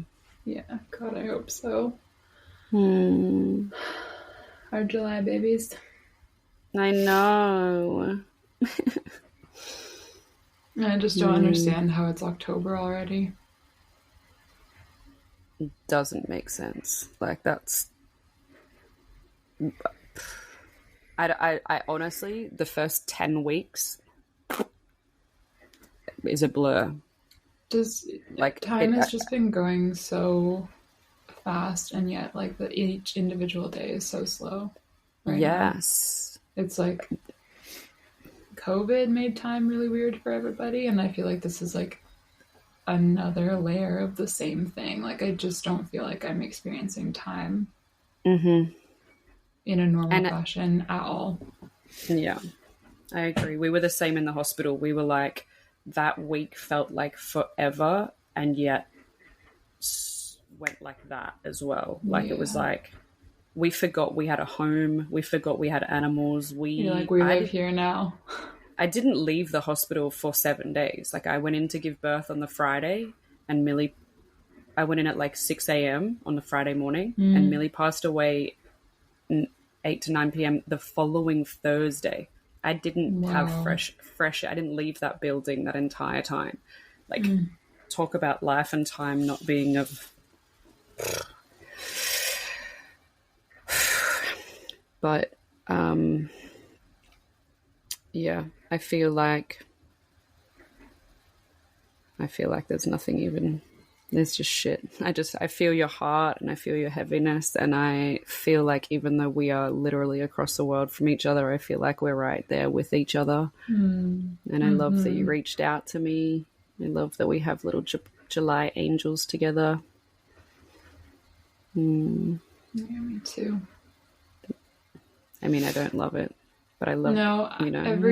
Every lost mom that I've connected with since Nora's birth, because I really do focus on like the she birth. was born, you know.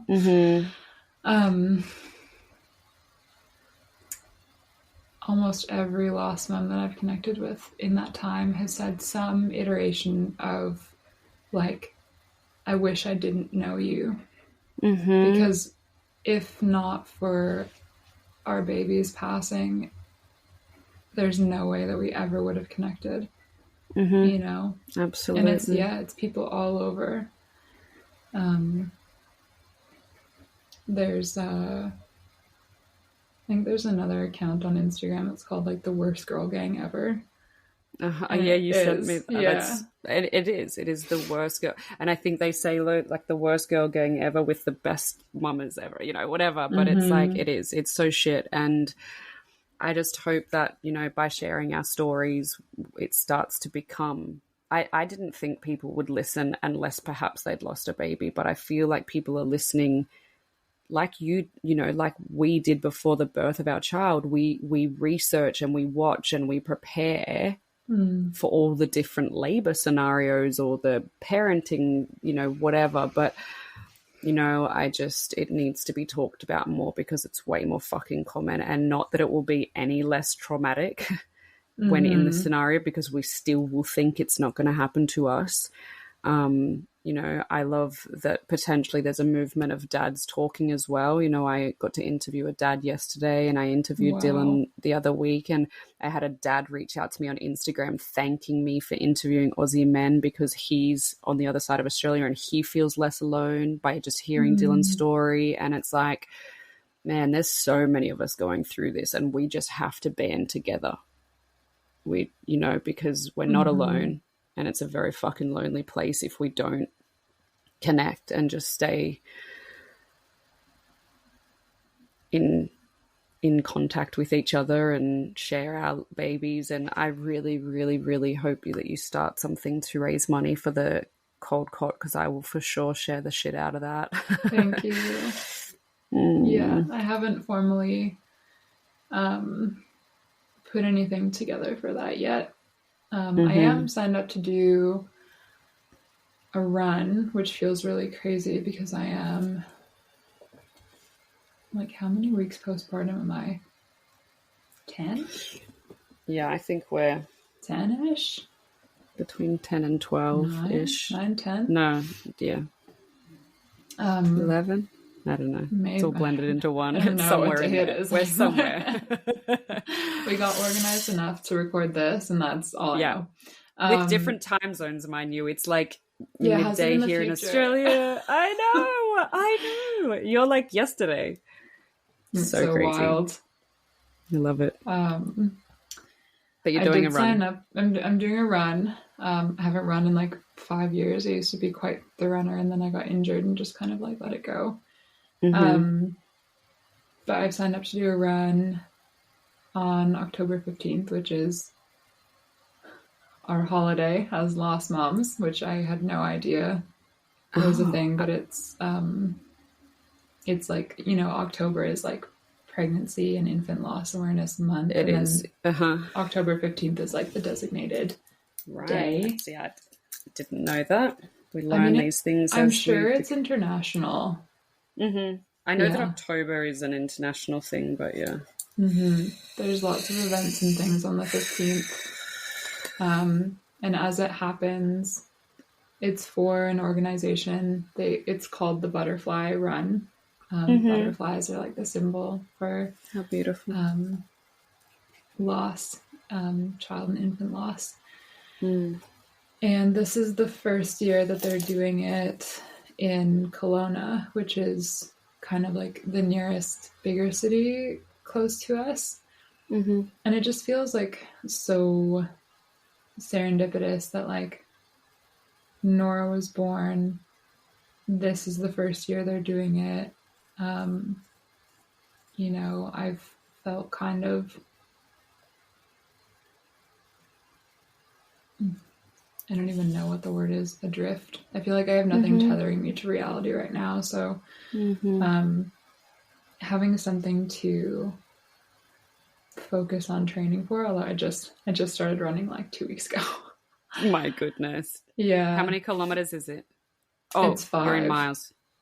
Kilometers? Kilometers here, yeah. Yeah. Yeah, so it's a 5K, which is chill, but not when you've had a C-section. I was about to say recently. C-section with trauma. Let's add that. It's like C-section with trauma, no baby, it's grief, and you're going to run 5Ks. So just take it easy. Yeah. But my mom is flying here to do it with us, which is wild and really special. She's been doing triathlons the last few years. So she's like, absolutely, I'm going to come run with you. Yeah. And Sean's parents are going to come. Sean's doing it with us. Beautiful. So yeah, we've been doing a little bit of fundraising through that. And yeah, before Nora's first birthday next year, I'd like to have raised the money for the cold cut. So yeah, I'm going to sit down and figure that out. Do it. That feels right. That feels good. I love that idea. I think that's so special. Well, please do send me all the links for the fundraiser for your fun run, and once the cold cut comes in, and I can add it to the show notes either now or later or whatever. And so this episode will be on Spotify for sure and YouTube, and when Spotify gets more views and things, they add it to other channels, but for sure I know it'll be on those too. So I will add it all onto there, and I'm sure that our friendship's only just started, so I know that I'll see the photos when you do your run and all those things. And I just, I love and hate that we've connected, but I just want to thank you so much for sharing everything today. It's like such a vulnerable and sacred space. And yeah, you've just done it with all your heart. And I love that. And I thank you. Thank you. And thank you for holding the space for not only yours and Dylan's and Milli's story, but opening it up to the rest of us, no matter how we found our way here. Talking about it is so important, and like you said, there are so many people. I'm recording a podcast, and it's on loss, and people that are friends and people that kids or not, they're just like, oh, I need, I want to know more. And yeah, I think although I think most people in pregnancy just want to stay in that like happy pregnancy. We all want to hear the positive outcome stories. Nobody's like searching out stillbirth or neonatal loss or miscarriage stories or infant death or whatever have you. These stories are really important, and our children still made their way here, and I think they deserve just as much recognition and to be shared and loved with just as many people as living children. So yeah, it's a really hard thing to open up and talk about, but I think the more people do it, the more people will feel like it's safe for them too. And I think if there's any beauty that comes out of this, maybe it's systemic change, and maybe it's just culturally we learn how to hold people better through these experiences. So, absolutely. Thanks so much, Rochelle. You're so welcome. It's been amazing. I just wish I could cuddle you through the screen. Likewise, into the future. We'll meet up somewhere in the world, I'm sure. Well, if there's nothing else you want to add, I think it's been perfect. It's been so lovely to hear about, the way that you and Sean have carried on through and been strong, and you've had the support of your friends, which I think is just massive, and your family, and doing the run and doing things in honor of Nora and seeing all the signs, and they're just, in the midst of trauma, you've been able to find those little tiny pieces of beauty. One beautiful thing that's come out of it that I didn't add, like not many people know over here yet, but Sean and I did just get engaged last weekend. So A little over a week ago. Yeah, I proposed. You did not. I did. Congratulations. I did. Thank you. Go girl.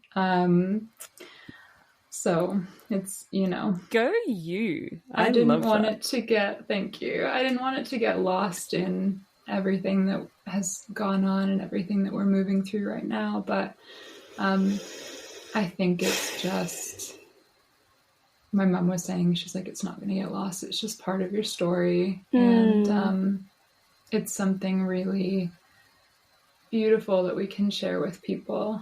And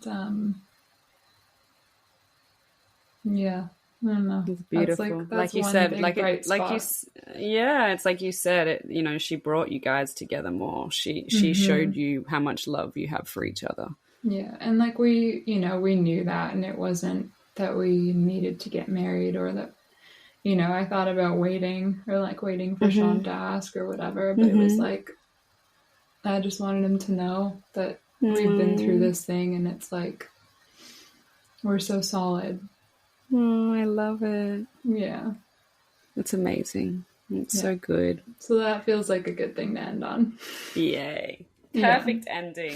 We have a secret that not everyone knows as well. I know, right?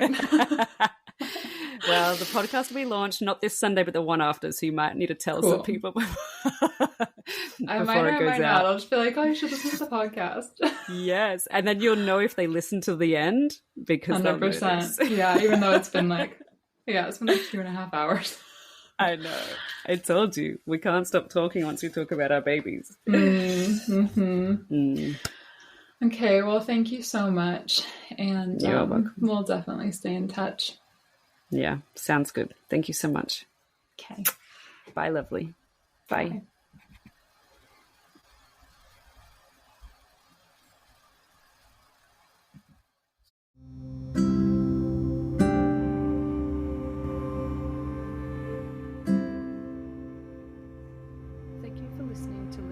Big loss. If you are here because you have experienced baby loss recently or a long time ago, I'm so sorry. I know this pain will never go away. My heart breaks with you. This is a pain no one ever expects to endure.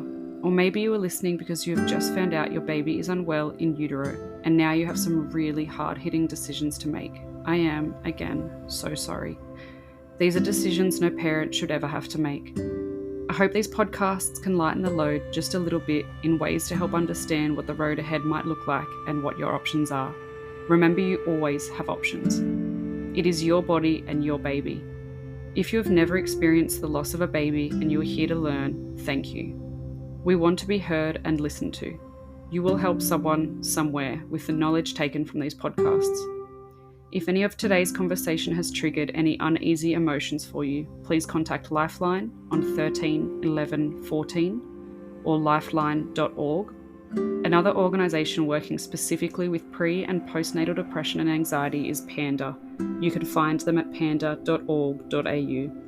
And remember, postnatal depression and anxiety does not discriminate. It can affect both men and women, mums and dads.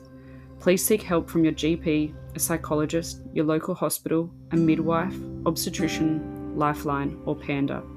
Thank you again for listening. I love you and miss you, my Milli.